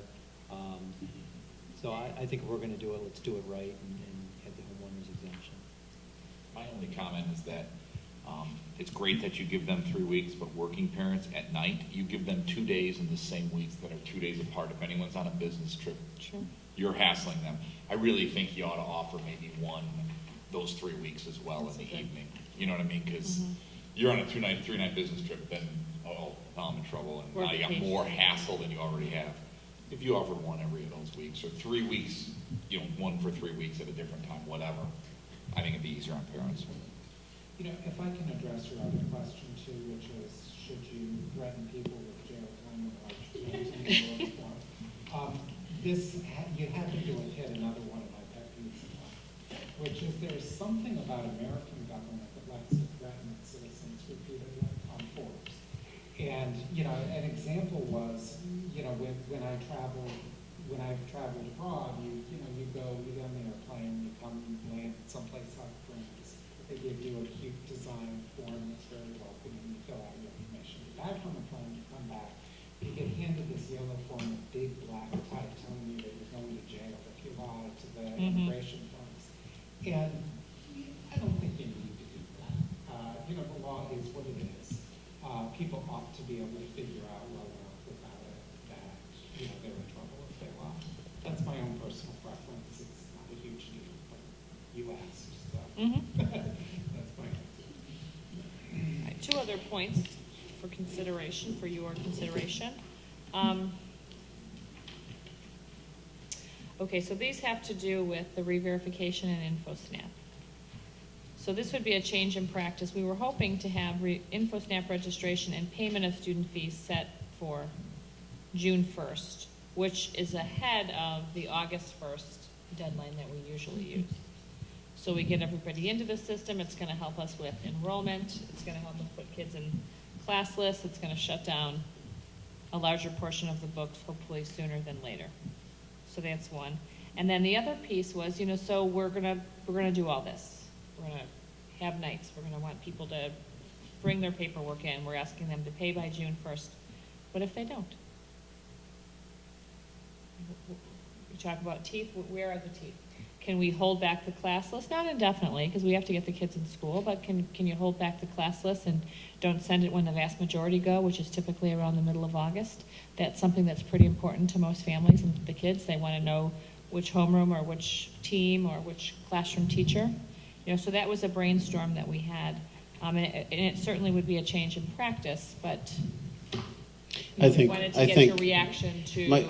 My initial thought with that would be, instead of no communication to those people, a letter goes out and says, your child has not been registered for the next coming school year because you have failed to provide the information. So there has to be a class list or a letter saying you're not going to school here. Right. Yeah, I'd say, if you don't prove your residency, you're not going to school. That's the only way we're going to be able to make this thing have any teeth. Otherwise, then there's no sense of doing it. Are we within our right, according to school code? Can we deny somebody if they don't prove residency? We can. Okay, They then lie. that's what we should do. So far we've got a consensus that we will keep the homeowner's exemption. At the time, the only thing I would like to see is if somebody, well, I guess for the first year, everybody's going to have to do it, but in subsequent years, once they've shown it, we might be able to change this. But if they go to register through InfoSnap, everything's going to be done in one shot. I think that's why you would like to have everybody show up in person. Is that right? Once you've come through and validated your residency, Right. We will, behind the scenes, enter that into Power School and issue the SNAP codes to those people who have. But that night, right? No, No, that's not going to happen that night. No, I'm just looking back to make sure I don't get that wrong. Right. Could be a week, could be 2 weeks. See, it was my understanding that since it was going to be all done in one night, you need to be there in person, you could expedite it. If it's not going to be done in one night, why couldn't somebody just drop off some paperwork as long as they are very clearly showing here's my tax bill, here's the homeowner's exemption, here's this, done. It would That's- make it easier for folks. That's, they are doing.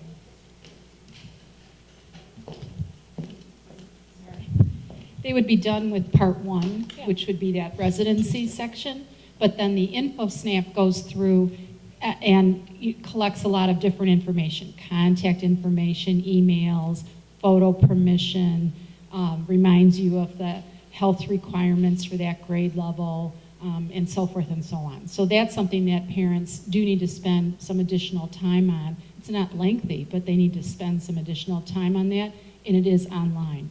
So as MJ was saying, we would anticipate once that paperwork had been reviewed at this school, then we should be able, within a week or two, to then generate the SNAP codes. SNAP codes are individually, as they were last year, they're keyed to each student. So if And you that would have be 3 students. electronic. That would be Right. electronic. Yes, you get So an email. then, You And they drop just the click stuff what I on was it. asking is, can we maybe allow people to drop off? That's exactly what I'm saying. I mean, if that's electronic after you do the initial registration, why couldn't somebody just drop an envelope off that contained a copy of their tax bill showing the homeowner's exemption? I mean, if you follow all the regulations and you have the data, do you need to show up in person and stand in line to go through this? For year one, we were saying yes. We want you to go through, and in subsequent years, you know, we were going to Well, determine. we're saying we originally said we wanted all the information. But now as we go through it and you're going to electronically send a SNAP code. we're That's just- always been what we've talked about. We've never said it would be done at the same time. It's just physically, it's not possible to do all that in the same evening. There's just no way. I'm not sure we'd have the staff internally. No, I To make I sure think all that got done. That's fine. I mean, you could separate the SNAP code from the registration process. I'm purely talking about the registration process. And I don't recall, and pardon me if I don't recall it very clearly, but I didn't think that the board decided that it was very important to have everybody show up. I thought that we were also going to explore the opportunity that they do at 207 where people maybe not mail it in, but certainly drop it off. My understanding was, and John, I think you helped get us there. It was you were telling us how you wanted us to re-verify in terms of what we proposed, keeping kindergarten the same, grades 3 or 6, or everybody. That was absolutely within your purview to say we wanted everybody. How we chose to do this was our decision. Was up to the administrative team, and this is what we're proposing. This is what we're recommending and plan to do. Anybody else? Did I say Well, that obviously you correctly? feel the benefits of an in-person drop-off Mhm. is more important, very important. Mhm. Yeah, we do. Especially for year one. We'll see, and maybe it's too onerous, or maybe we didn't catch the people that we thought we were gonna catch with the false documents. We don't really know, but if we're re-verifying everybody. We wanna be as accurate and as tight with the process as possible. So, Becky, I want to go back to something you said. You're concerned about, a handful of people in the district. I, of course, have heard things too. We do have an investigator on staff. I mean, if you really were concerned about those We people. don't have an investigator on staff. Oh. We contract with somebody to do that. It's very costly, and right now he's Oh, it is looking very after. costly. It's not as easy as we would all think. It's not a matter of It's not watching. as easy as driving by the house and just seeing No. where the physical house is No. located. Okay. One other just recommendation to, if you would at least entertain it, when you send out the communication about how things are going to be different, I think it would be a good idea to say, we anticipate you will spend no more than 7 minutes in line dropping off your stuff. We anticipate you'll get your info snap thing 2 weeks later. I'd like us to commit to reasonable timeframes, because otherwise people might drop it off and say, I haven't heard anything in a week, what's going on? I don't know. As long as that's really clear in the communication, at least that'd be my recommendation, in addition to just adding more nights or whatever. But you guys do it how you want. I just think as a parent, it'd be nice to know what I'm in for. Like, I know I'm in for 10 minutes when I'm there, or I'm in for half an hour when I'm there, just so I have some gauge so I can plan my time and my day better. And you guys can always put a disclaimer based on the Yeah, number of say- people standing in line. Obviously, if there's 20 people in line, it's not Yeah, going to we be asked 6 them, minutes. yeah. But something, anyway, at least some guidance. You guys, I know you don't want, I understand not wanting to commit too much, but. Any other thoughts? All right. Next item. Next generation science standards on page 22.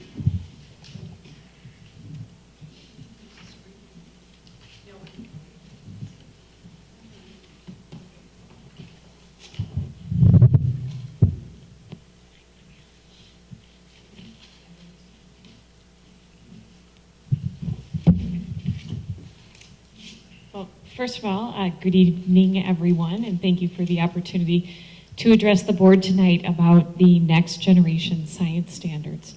You have a short report in front of you that sort of defines what the next generation science standards are and what the components of them are. And so I'll review this and then we can talk more specifically about the transition activities that are taking place in District 64 around the adoption, or the implementation, I should say, of the next gen science standards. So in 2011, the National Research Council actually pulled together a framework for science education that identified key content and practices that students should have in the area of science by the end of high school. And it was from that framework that the next generation science standards were actually drafted. The NGSS, as they're called, actually identify performance expectations for students from kindergarten through 12th grade. And they address concerns really that look like the concerns that we had prior to the adoption of, or that sparked the adoption of the English language arts and math Common Core standards. So concerns around the rigor of science education in the United States. What's unique, I think, about the next generation science standards compared to our prior Illinois learning standards in the area of science is that each science standard in the next gen framework is actually three-dimensional. And they're designed to really reflect what scientists know, which is the disciplinary core idea piece of each standard, what they do, which is the practices piece of each standard, and how they think, which is the cross-cutting concepts piece of each standard. So the disciplinary core concepts, similar to the standards that were adopted in English language arts and in math, are really, we have fewer standards in terms of the next gen science standards that are covered with much more depth. And they're grouped into 4 domains. We look at the physical sciences, the life sciences, earth and space sciences, and then engineering, technology, and applications of science. There's a difference in terms of how the next gen science standards are framed with regard to elementary students and middle school students. So for our students in kindergarten through 5th grade, the next generation science standards very clearly identify the topics that will be studied at each grade level. But at middle school, we have the opportunity as a district to look at the standards and decide how we want to cluster those standards into instructional units. The practices, you might notice, overlap somewhat nicely with the practices connected to the Common Core standards for math. There are 8 sort of overlapping practices, and as I said, they really sort of describe what scientists do when they're going about their work. The cross-cutting concepts enable students to think about how to connect, I think, content from different domains of science. So when scientists are problem solving, right? They've structured their thinking in different ways. They're looking at patterns, or looking at diversity, or cause and effect, or systems and system models. So for every standard within the NGSS, it's written so that it has each of these 3 things embedded in it. In terms of our work in District 64, at the middle school level, we're in a slightly different place than we are at the elementary level. Our middle school science teachers may teach more than one subject area, but many of them are typically focused on only science. And so we have, from our middle school science department, identified a subcommittee of teachers who are focused, as I said, on outlining the scope and sequence of topics that are aligned to the NGSS. Traditionally at middle school, we have studied science by assigning a domain to each grade level, right? So we've said 6th grade is all about earth and space science, and 8th grade will be all about physical science, for example. Well, one of the things that the NGSS framework challenges us to do is to have topics from different science domains at each grade level. And one of the things that we're finding as we look to design our scope and sequence is that this really enables or will enable students to explore the interconnectedness of each of these topics. So that's sort of the bulk of our work right now in terms of middle school.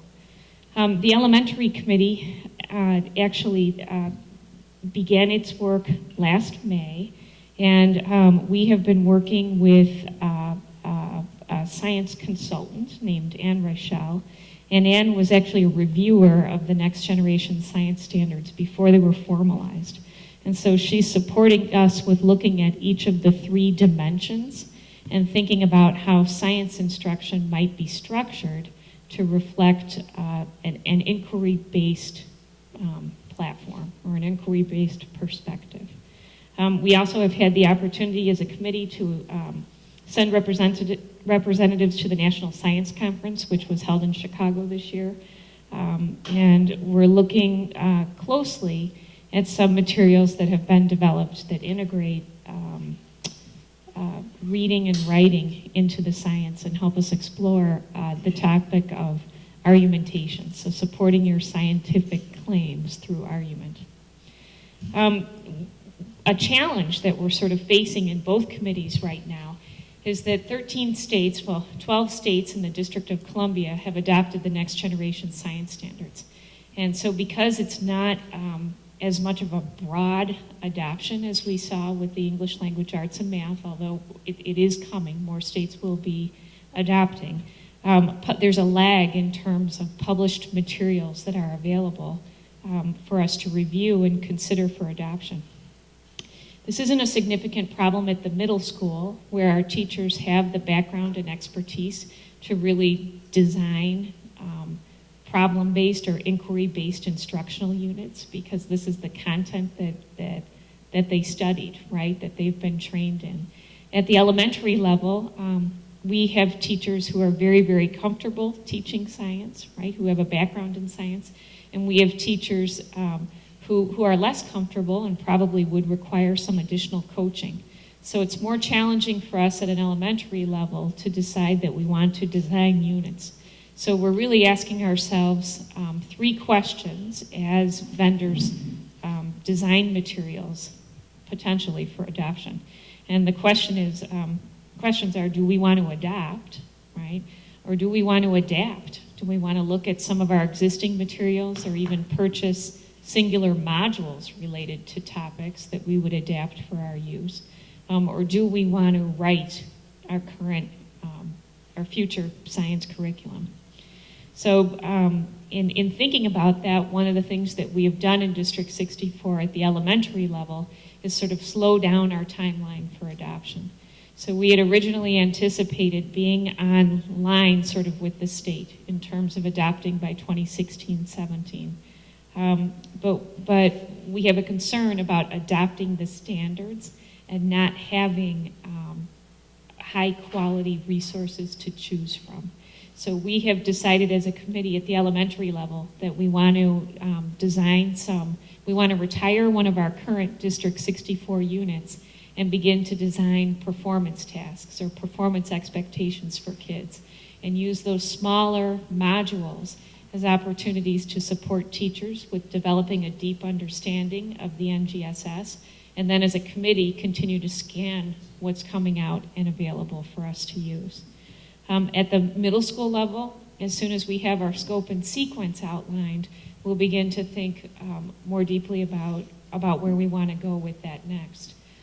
We have some great units that people have been sort of experimenting with over the course of this year related to the NGSS at the middle school level. We had a consultant work with our team last year and support teachers with designing some problem-based learning units. And so we have some work samples at the middle school level related to that we might be able to expand into bigger units. All in all, at the elementary level, we've had the opportunity because of our current program. We have an activity sort of hands-on based homegrown program now to have some consistency in terms of the implementation of the science curriculum K-5. At the middle school level, we're excited about the adoption of the NGSS because it brings some clarity to the learning targets that we have for students at both schools. So that's sort of where we're at with the NGSS. Again, as I said, I think the most important thing is just that challenge we're facing right now in terms of resources. And we have decided that our commitment is to really quality and not to that specific timeline. Right now, there is not a state assessment in the hopper related to science. I would anticipate in the future that would be developed. And I suspect that we would be aligned by then, but we don't want to rush to make a decision until we feel confident that the standards are really reflected in what we choose. Thanks. Just one question. While you're doing the transitional implementation, at what point will the content and all the curriculum materials be made available to us and to parents for them to look at? Well, initially when we start, we're sort of, this summer is when we hope at the elementary level to begin to design performance expectations for one unit, and we're going to retire one unit in the science curriculum next year. So we would share through parent communications which unit we're retiring, and we would hope to implement that performance expectation next spring so that our writing teams have time over the summer and this fall to really complete that work. So I would anticipate that at the start of the school year, we would communicate with parents about what their science units will be. And then at the start of every science unit, of course, we would communicate with parents about what students' learning targets are in that unit. Maybe I missed this, but is it the same material presented in a different format, integrated with other things, or is this a higher or increased level of information? It's an increased level of information and it's different topics. So there are some places where there's a little bit of overlap between our current topic at a grade level and the next gen standard that's assigned to that grade level. And where that exists, we're reviewing our current instructional materials to see if they can be adapted. But in at the vast majority of grade levels, the topic is different.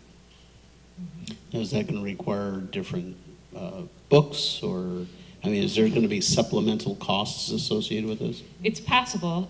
We're as I said, we're trying to decide. There's not much available out there right now, right? So we're trying to decide: do we want to, when we get to a place where there are enough materials, sort of for us to take a more comprehensive look at, we'll have to think about: do we want to adopt, or do we want to adapt, or do we want to write from scratch? So this is a great opportunity for using the web, right? Pulling in a lot of different areas until something more concrete is developed? Yes, and we've been in contact with other districts who have actually started to design, at least at the middle school level, their science curriculum. So we know of a couple of districts who are designing problem-based learning units in the area of science, and so we're adapting and adopting from them too. So we're all sharing our ideas. Good, thank you. Yeah, just to share one thought, or it was a question I asked Lori earlier today that she responded to. One reaction I always have to all of these are always presented in the form of Illinois has adopted X, so we are transitioning toward it. Kind of my question was, put aside what Illinois wants to do, is this good or bad? Because if it's bad, I kind of want to see us go slow on it, pay lip service to it, and not really do it, or something like that. Lori, your response was kind of an enthusiastic, this is good. Mm-hmm. And I thought that was worth sharing with everyone, because I think what we really ought to be focused on is stuff that's going to make our education excellent. Absolutely. And if this is just some state mandate, I would want you not to spend much time on it. But, you know, I like hearing the response of, no, I'm actually quite excited about it. So I thought that was good to share. Well, one thing would be helpful to me as we go down this path here, but in other areas too with curriculum, I get it kind of conceptually, but sometimes I like going from general to particular back to general again. And it would be really nice to see, like, here's how we talk about, you know, what our geology in the 6th grade, and here's how we'll do it there. Just at least a quick summary, you know, a paragraph or two, because it helps me put a little vision to exactly, oh, I see the scope, the scale, how it's changing. You know what I mean? I can understand it in the abstract academic terms, but, you know, down the road or as you get further along with this, and maybe show us the example of what was the unit you selected, you know, in the summer months or sometime, just so we have an idea. That would be helpful. So what do we think, when you mentioned that there's still state assessments anymore for science? What do we think about that in terms of, I don't know if that was something that we looked at in the past or indicator maybe how we were doing, now that that doesn't exist, but, I guess what's your kind of? You know, there are, on the park does assess, part of the Common Core standards for English language arts are in the areas of science and social science and sort of nonfiction kind of making a claim and argument in terms of writing. And so there's some speculation that science concepts at some point might be embedded in an assessment like the park. But there's also lots of conversation about the next gen science standards having their own assessment. You know, I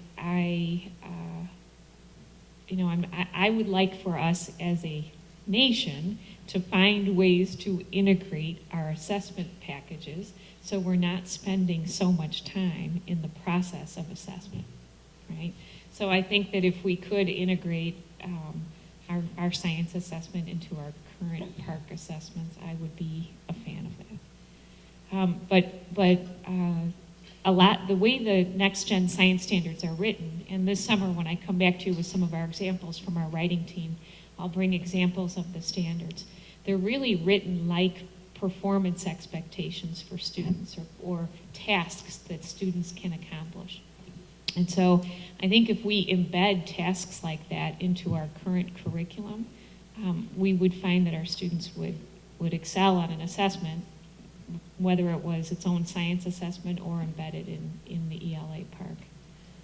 Of course, the issue is always assessment is expensive. It's expensive to design and expensive to implement. And so I don't know, Illinois doesn't appear to be have any extra cash right now. So I don't know where we'll be moving from that perspective, since we've already invested heavily in the math and ELA.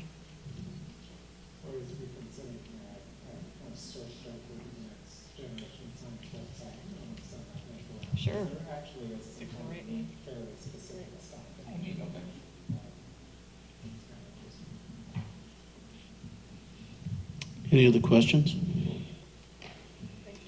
All righty, then we will revert to page 20. Thank you, Lori. We'll go to page 27 on the IDF, MDF network enhancement and VoIP proposal.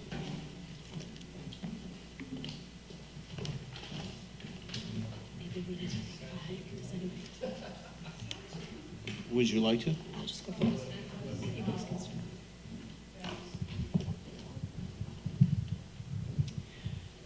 So here we are again. Should we wait?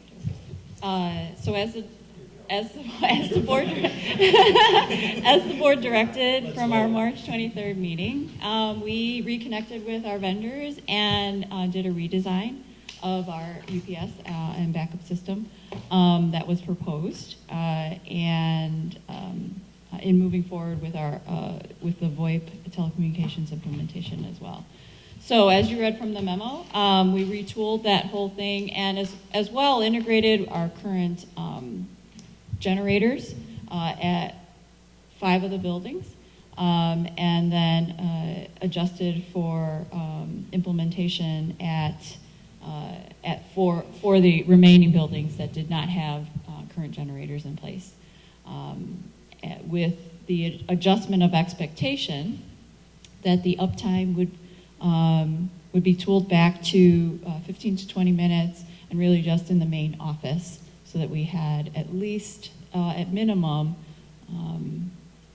communication to the building in the event of a power outage. Then incorporating that, if I can have you turn page 2, is the summary of the refiguring of what the proposals are. And then directing your eyes to the table, which has been a good summary. Thank you, John Heidi, for introducing that in the first proposal. But looking then the cost breakdown of what the VoIP and the network upgrade would be and the return on investments in the coming years. Mary Jane, on the department that says telecom system possible proposal, and then underneath that there's an asterisk that talks about the recommendation designs of 5 years or lease. Where is that, just help me understand, where is that $64,000 cost assignment here fall into? I'm going to hand that to Becky, since she's the financial wizard here. Number one, the recommendation is to do it over a municipal lease purchase, so after 5 years, you own the equipment. And it would be funded out of the O&M fund. So is that $64,000 annual cost, is that included in the numbers that are displayed here now? You have the total, the one-time or limited-time costs. You have the total purchase price of the equipment, not the finance cost of it. No, yeah, I understand, but I'm just trying to understand, so can you just point me to the number saying again, $64,000 annual, is that in the $217,000 number, or, I'm just trying to figure out where this goes. It's the 217,317. It's 14,093 times 5 because the 14,000 is a 1-year cost. And then the lease financing costs. So it would be the combination of those. But you'd have to multiply the 14,093 times 5. I guess I'm just confused, I'm just trying to understand. Can I take a stab? Like I keep telling you from. So if I take 64,395, 24, and multiply it by 5, I get some number. Correct. And that number is going to be 217,317 plus 5 times 14,000. Plus 5 times 6839, Plus 5 times 6,039. because that's the cost of the financing Equal to 64,000. Times 5. Times 5. annually. MJ, when you did this, I guess I was a little taken aback that the savings were so slight. Not slight, I mean $30,000. But I just want to make sure you're right, because that's what you said. It says here the total cost reduction there for $33,090. I want to make sure that the trade-offs we proposed and that you worked through there, you are comfortable with for this amount of savings. I kind of in the back of my head penciled out maybe a little bit of a higher number. So I just want to hear from you that you're comfortable saying, yeah, I'd make this trade-off to save 33 grand. I think we're good on the uptime. I think we're good on all this sort of stuff. Or would you say, you know what, the value proposition's not there. I probably would really go back to the original recommendation. I just want to make sure you're comfortable that this savings is a good trade-off for the amount of downtime you're foregoing. Yes, I am comfortable, as directed by your Sure. your level of comfort, that we really had dialed back to making sure we maintained the main offices in the event of a power outage, and that we would refigure in the event of a power outage, how would we communicate out to different classrooms. So we're okay with that, since you're okay with that. And that 33 also was a figure that we came with because the E-rate discount was less too. Right. So it was actually about 60,000 less than the original proposal outside of E-rate discounts. So Right. that's how it all kind of balances. So, you know, we sent you down this path, but there's this Yes. part of me in my head going, it's 33 grand. Is it really worth it if you'd really rather, you know, if you guys would really say, I'll tell you what, as administrators, I'd rather have this. I'm looking for you to tell me basically what you would do if you were sitting in my chair. Well, and I think with the suggestion from Dr. Borelli to incorporate the generators, that sent us on a nice path in terms of looking at generators for the other buildings. And so I think we would gain more benefits all around as that gets incorporated into the master facilities plan. And those generators would actually be a benefit to the district beyond just the VoIP. So, at least at this moment, we're feeling very comfortable with that cost savings and moving forward. Also noted, we did dial back on the maintenance contract for the network as well. So we retooled that to a year for our core switches and 3 years for the other subsequent switches. And I've been working with the vendor to pull back on those costs. But I think after 3 years' time, we can get a pretty good idea about what our maintenance would be. As well, we're also hiring and in the process of hiring a new network manager. So we're going to let him kind of take, him or her, take the lead on that in terms of how comfortable they would feel in terms of extending a support contract and that sort of thing. So. MJ, when I was going through this, my summary of this is what was changed is we dropped some of the UPS devices for 5 buildings. We're going to tie into the natural gas generators. So we appreciated some savings there. You mentioned that the E-rate contribution has decreased. Is it decreased because the overall amount of the hardware has dropped, or because we dropped the maintenance stuff? Or is it totally both? Okay. So it's when you look at the whole thing, it's maintenance, support, hardware, everything, and then it's a percentage of that. Exactly. Okay. So if the price drops and the E-rate drops, it's a ratio. So it doesn't make, if you say the E-rate, we lost 30,000 in E-rate, well, we lost a lot more in cost. Exactly. So that really, to me, doesn't make that much of a difference. Right.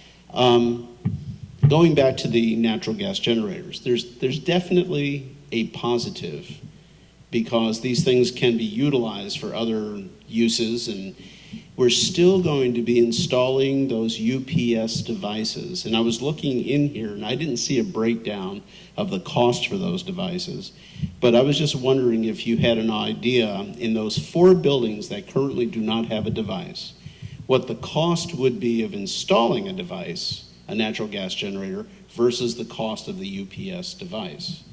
If the UPS device was going to give us 20 minutes of airtime, what's the point? Yeah, your evaluation is correct if you're going to put in a house-sized generator, Yeah.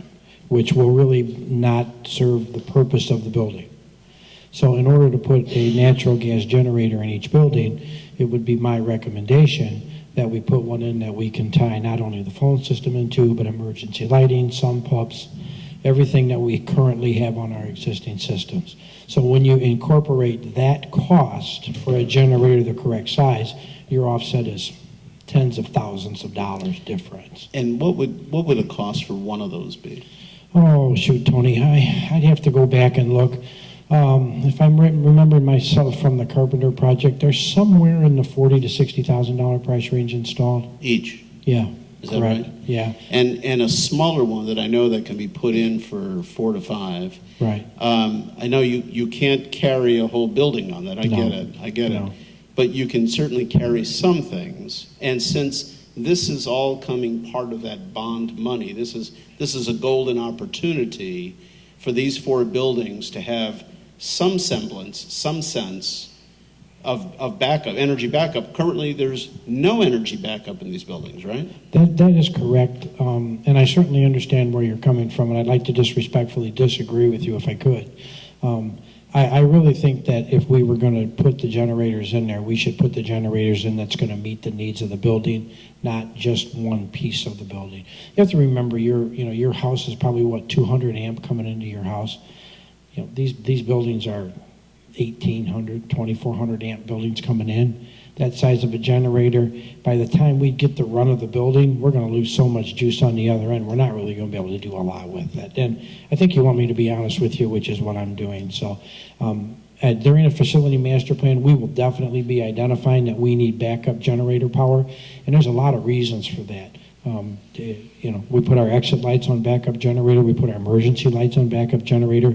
Right now, those buildings that don't have the backup generator, we've got 45 minutes max emergency lighting in there. Then we're done, the batteries are done. So there's just a whole lot more advantages to do that, to do it correctly. I get where you're coming from, I really do.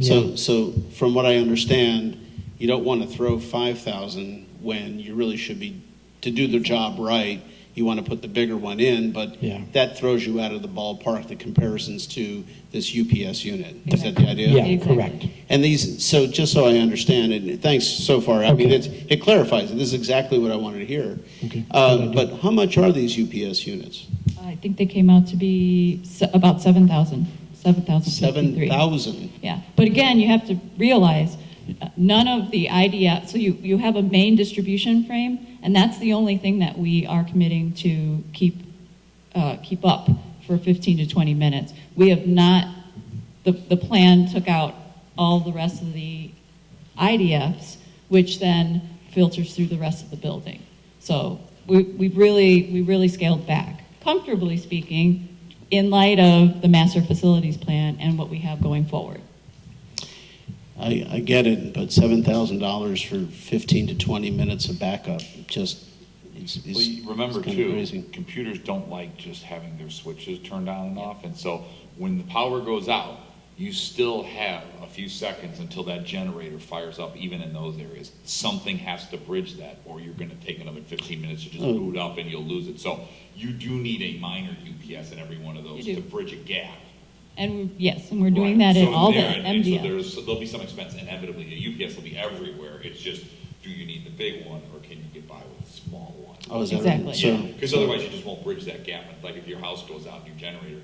it's there's less than a 3/4. second. Yeah, but still, the computer only needs Yeah, 100th of a a second and nanosecond. it's done. So- And then your whole communication system, then it's got to reboot, and that could be 15, 20 Yes, minutes with all these exactly. servers and stuff. So you kind of nixed the whole point of the generator at that point, because everything's down anyways for 15, 20 minutes. So that clarifies it further. So if ultimately some UPS device is going to be needed on site anyway, and what's the lifespan of these things? I mean, they will last a good long time?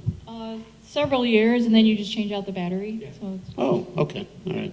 All right, it's pretty standard practice Yeah. across all servers and switchboard. all right. Well, that clarifies it, because I couldn't understand it. I think in the long term, the long run, getting those natural gas, and maybe that's going to be part of the facility master plan. Exactly. The overall picture. Right. Okay. And the other question I had was, and I couldn't quite understand it, is the trade-off that you made with the support. You went from a 5-year to a 3-year. I didn't quite get the how. So we went from a 5-year to both our core switches and our outside switch, I got the term, but all the rest of the switches. And those would have been covered in an entirely 5-year support maintenance contract. And we pulled that back to a 1-year, 3-year, as we talked to our vendors. So But- that's where, there's a cost reduction in that. But at the 3-year mark, then we'll just take the lead from our network manager to see if we want to renew some sort of other support contract, or we may feel like he has the scope of expertise to be able to maintain that But I himself. thought I read in here the monthly cost was going up as a result of that. Well, yes, because it's only over 3 years as opposed to 5 years. So the overall cost went down, but you're paying more per month per se. Okay. Shorter term contract. So you actually yearly save more if you have a longer contract. I got you. I don't know if it's gotcha. the same for the public education sector, but it used to be there was a big gap. And going for 5 years, you really saved a lot of money. And Price point. In the 1 3 you didn't. That's really narrowed in the last few years, where it's kind of like, so I'm saving $100 a year to give you my money for 5 years. You know, what I mean, vendors seem to have whittled it. I don't know if it's the same for you guys, but that's what I'm seeing in the private sector. I know on the Shortel, the VoIP system, it's $2,000 a year by going with the 5-year leasing versus doing it year by year by year, so save $10,000 there.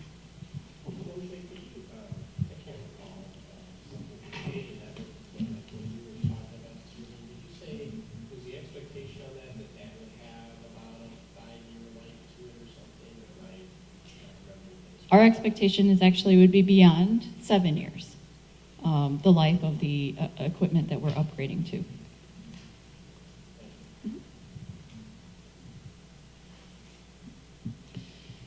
All right, thanks. Anything further to add? Nope, that would be it. All righty, because the next item is the approval of the CDW, MDF, and IDF LAN upgrade. Anybody have any thoughts or concerns, questions?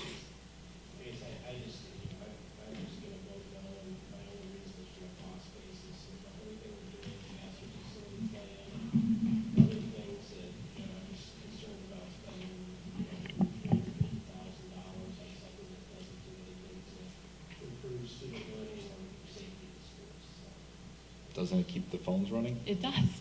Without it, we It does. don't have. We can keep the phones running. For how much money? For about nine, All right. yeah, 90 plus. Continue our current costs. Right. And they said that our current vendor would offer the same pricing to us for up to 3 years.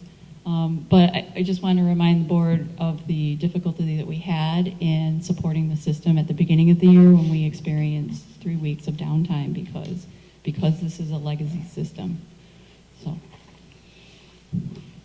Can I ask one final question? Is there, once this is installed, if it is installed, what is the likelihood that in the short term, near future, that this will ever have to be upgraded or changed out? What's the life, that once this phone system is installed and the upgrades to the infrastructure with the CDW, MDF, IDF, whatever that means, once that's done, is there going to be any upgrades necessary in the next 5 to 10 years? I would project that we'd be re-looking at the system probably at the 7-year mark. But because this is layering on top of our network, the more we can futurize our network, the more we futurize this particular system. So if we're looking at switches that will carry us past 7 years, then our VoIP system lays on that network and functions through that machinery.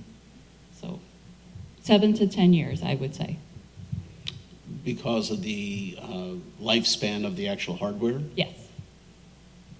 So what's the primary difference between you got the 90K and it's kind of a Band-Aid approach, and you got this 234? What's the difference going to mean for a principal at Washington School? Yeah. I mean, it would So be... he's going to have more reliability, Right. that the phone system's going to work, and is there going to be any better communication between the classrooms? Oh, for sure. There's Better communication for the classroom. To the main even office. to the main office. That's not there today. Right. Even something as small as a voicemail indicator, which we don't even have today.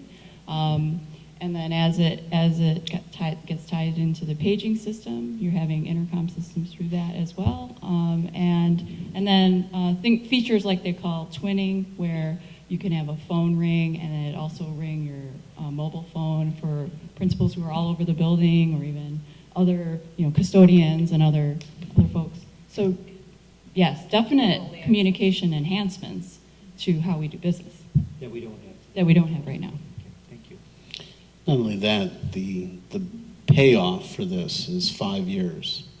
So that in 5 years, we will have basically gotten our money back. If we delay that, we would have missed 2 of those years, but arguably we would get those back at the downside. So it's just a delay. It's a cost shift more than anything. And it will cost you more because AT&T is retiring this entire line. They are moving away from it. It is sunsetting. Well, Bob just said it was fixed for 3 years. Well, we could, Well- but I guess my argument against that would be, who's to say that all these things, the data network equipment and the telecom system costs don't go down if we wait another year. It's just gonna be more widely distributed in the United States, and we're gonna get better bids in the future for putting this sort of stuff in place. Well, the only thing I know for that, though, is this stuff has been around 10, 12, 15 years. I don't think it's going down a whole lot more. 25. Yeah. Oh, yeah, VoIP's been around for that long. Yeah, this is not going down all that dramatically, I would imagine. Yeah, I guess for me, this strikes me as like buying insulation for your house. It doesn't give your house any more rooms. It doesn't let you do more things with your house. It saves you money. And to me, the best feature of this is after 5 years, it saves money. So and since our referendum time horizon, to referendum is greater than 5 years, I view this as sort of the equivalent of making your insulation purchase on a Tuesday before payday, and it will pay you back by Thursday before payday. Either way, you will have the money back in your bank account by the time, that, you really wanted it to save money. Plus, icing on the cake, it gives you a few additional advantages that I probably wouldn't spend hundreds of thousands of dollars to get, but if I'm saving money anyway, it's all good. That's a very good explanation. Any other thoughts? Okay, well, how about a motion? I move that the Board of Education of Community Consolidated School District 64, Park Ridge-Niles, Illinois, approve CDW as the company to provide the MDF and IDF local area network LAN and UPS upgrade for a total contract amount of $234,144 with funding from the Capital Projects Fund.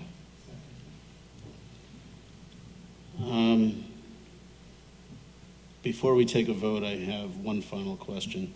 That number, that amount, 234,144, where does that correlate from the graph that you have above that? I see VoIP equipment of 217. Look a little further back.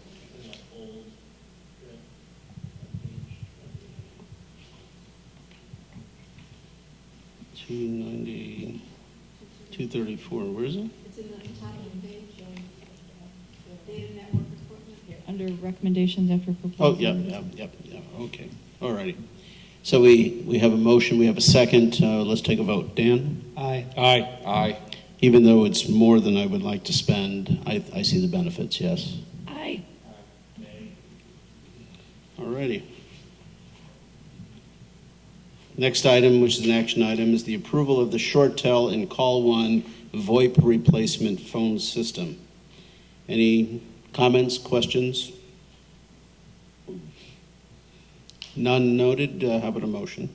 I move that the Board of Education and Community Consolidated School District 64, Park Ridge-Niles, Illinois, approve ShortTel and Call One as the company to provide the VoIP phone system through a 5-year municipal lease/purchase for an annual cost of $64,395.24 with funding from the Operation and Maintenance Fund. Second. All right, let's start with Bob. Aye. Yes. Aye. Aye. Aye.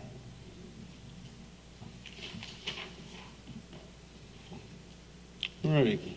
Dr. Hines? Okay. We're at page 33, by the way. Per my memo on Friday, we're asking you to do something that we don't typically do, to participate in the first read of policy 4:110, and hopefully approve an amendment to the transportation policy that would allow us to utilize Title I grant funds to transport students that will be receiving additional support in math intervention. Any questions? This is all part of the Title I discussion that we had recently. And I guess the one thing I would add or propose, and I've exchanged emails with Becky and Lori this morning, but unfortunately I don't think any of us printed out the language for it. I took a stab at. Do you have enough? Yeah, I have it. I only have one. I have it here. Oh, okay. Well, I have mine electronically, so I can read it. I just didn't have to give you the other one numbers. I took a stab at making the language in red in the policy a little clearer. Because the one concern I had with the language was that the instruction is trying to do a couple things all in the same sentence. So in the language in red, I proposed replacement language for that, basically, for those paragraphs, and I'll read it and see if it kind of meets with the board's approval. Basically, what it would say is, first there'd be a paragraph about homeless students, then there'd be a paragraph about the Title I. So the first paragraph would read, homeless students shall be transported in accordance with section 45/1-15 of the Education for Homeless Children Act. The district will pursue reimbursement for transporting homeless students through the district's Title I grant when the grant allows for such reimbursement. So the first paragraph. And then the second paragraph that says the rest of the red stuff. Any students receiving services under the district's Title I grant, parentheses, C policy 6:170, will be transported at no cost to the family, regardless of whether the student meets the requirements of the first sentence of this policy, as long as the cost of transportation is included within the district's Title I grant. So the intention with those two paragraphs is to say the same thing as in that language, but I'm happy with that, so it's clear. If we could have that generally disseminated so that we can review it, it'll come up for action item next meeting.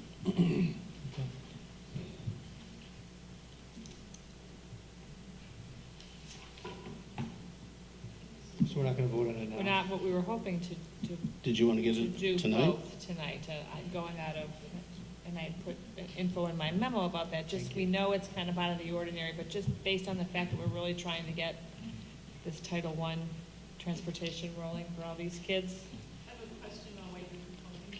Yep. Does it read that if the child is in Title I, then they will be transported? As long as the grant has money for it. Because there are a lot of children getting Title I services that we don't allow to transport. Right, well, the language I read would allow them to be transported regardless of their distance, et cetera, as long as our Title I grant had money for it.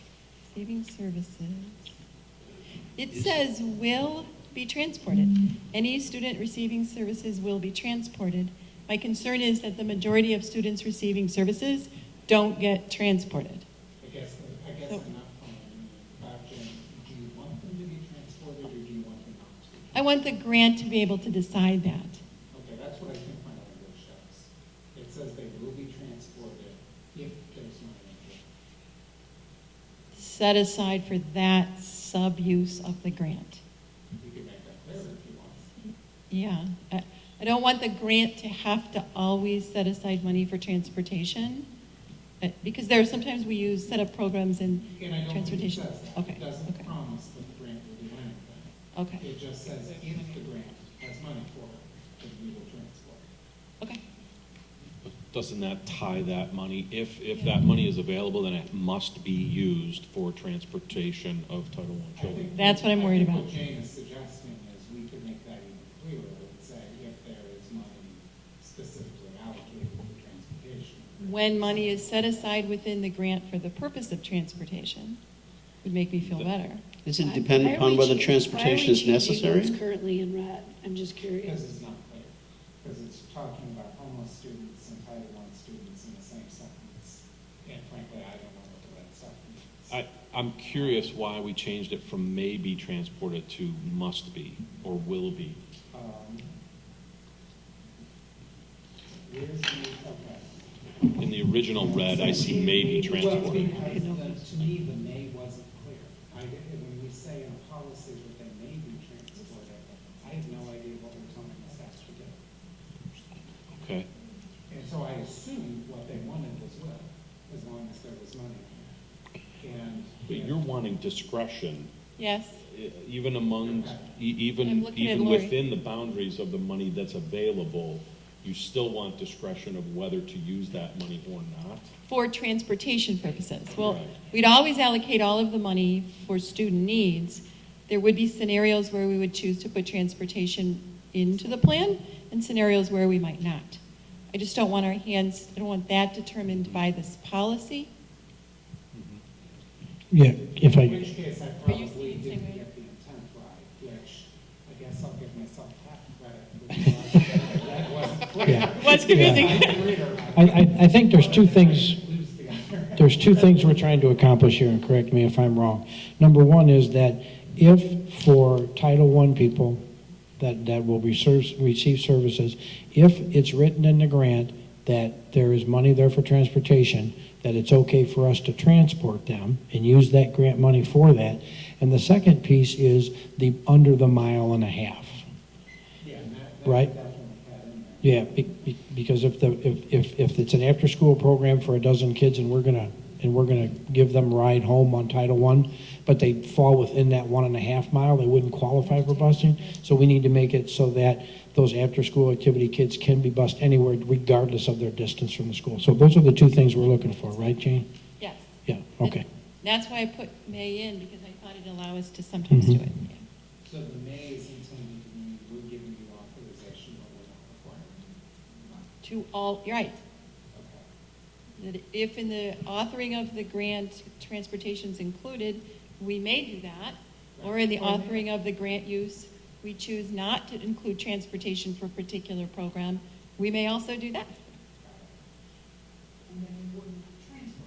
And there would be no route, and we wouldn't Right. describe it as something that included transportation, right? So again, it's based, you clarified the need for transportation. Maybe we just changed. Right, and it's an administrative decision whether Yeah, transportation makes sense. Yeah. Yeah.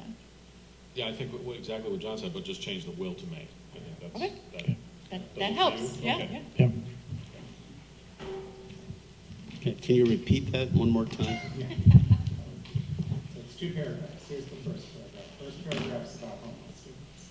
So homeless students shall be transported in accordance with section blank of the Education for Homeless Children Act.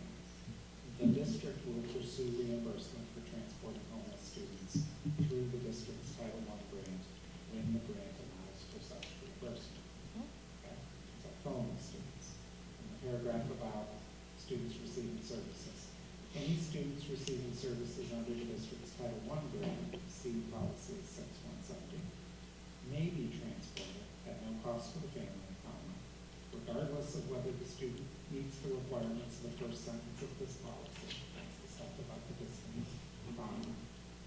As long as the cost of transportation is included within the district's Title I grant.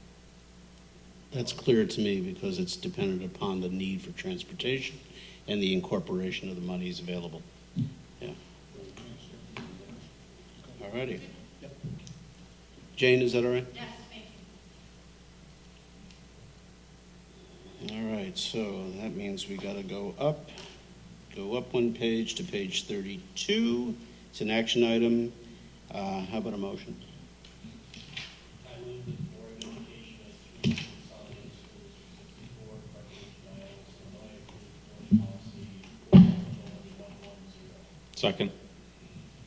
Okay, everybody comfortable with the wording of this thing? Do we need it one more time repeated? Okay, Dan? Aye. Aye. Aye. Yes? Aye. Okay.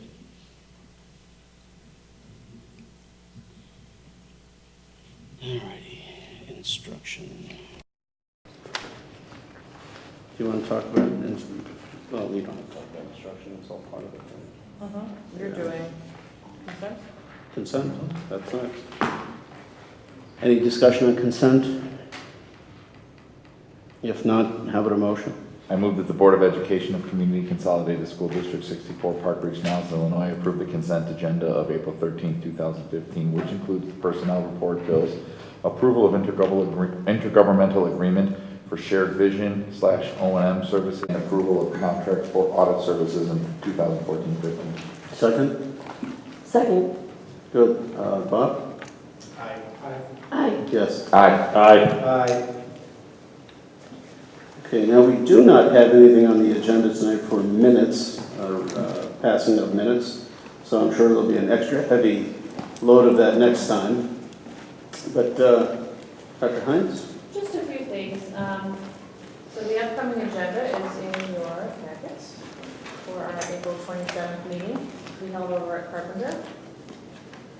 There was also in your packet a Freedom of Information request. One of you did ask about the inquiry in terms of the Midwest Superintendent Conference. We went back 5 years. Phil did not attend any of these Midwest Superintendent conferences, and I have not, didn't attend one either.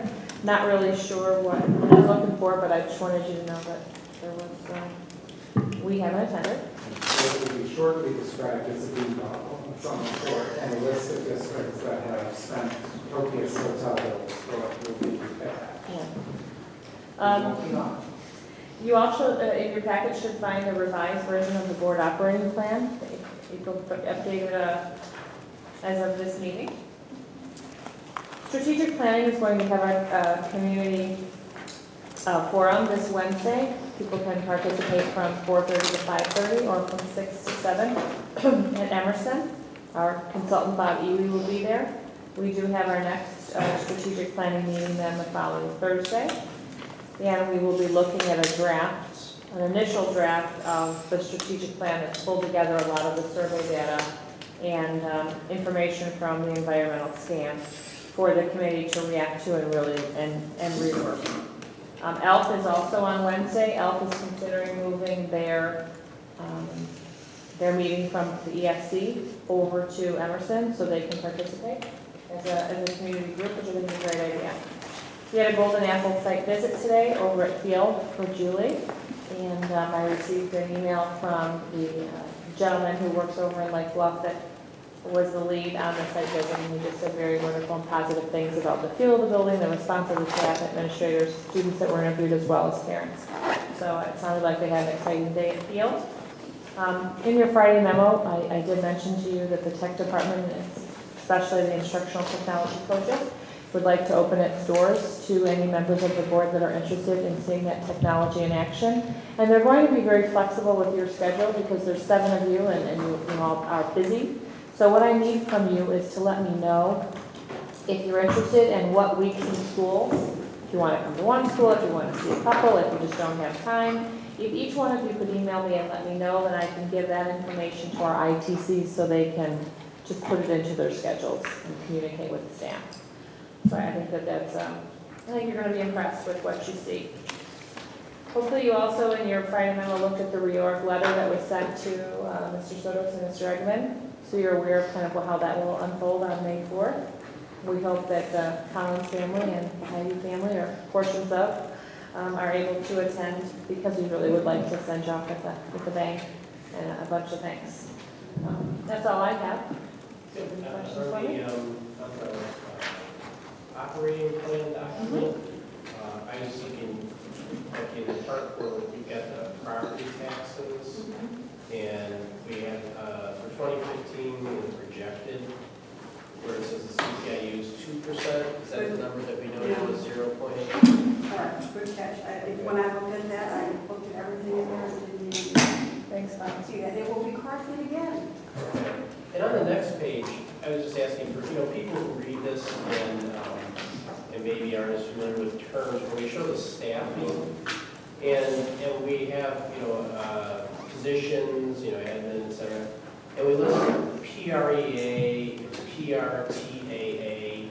I mean, I would think it would be better maybe if we, either just said, teachers, teaching assistants, you put salary next to it if you want, but I don't know if most people, would know what PREA is or PRTAA is. That might help people just as they're reading this understand. That makes sense. Back on the last page of that same document, days cash on hand. You've got that little graph on the bottom, that bar graph that drops precipitously, 15, 2016, 2017, 2018. Is that fiscal year or is that school year, just to be clear? It would be fiscal year, so where it says 2019, that would be the 18-19 school year. Would it be more, so this, when it says 19, that would be basically July 1 or June 30th? June 30th, 2019. Should that be clear there? This is the way the graph has always looked, I can certainly say as of June 30th. Well, Frank, when I look at this, I don't know exactly what 2015 was. Is that the end of the 14-15 school year? Yes. Is that January 1st of 15? I mean, It's always the end of the fiscal year. yeah. It aligns with our board policy that says we will measure days cash on hand as of the end of the fiscal year. How about a little asterisk underneath? I certainly can do that. Okay. Any other questions? So as we concluded the closed session, we decided we would reconvene in closed session with no intention of coming back into open session. No decisions to be made, and well, that goes hand in hand with the closed session. All in favor? I don't think we have to take a roll since we already have done that and we're reconvening.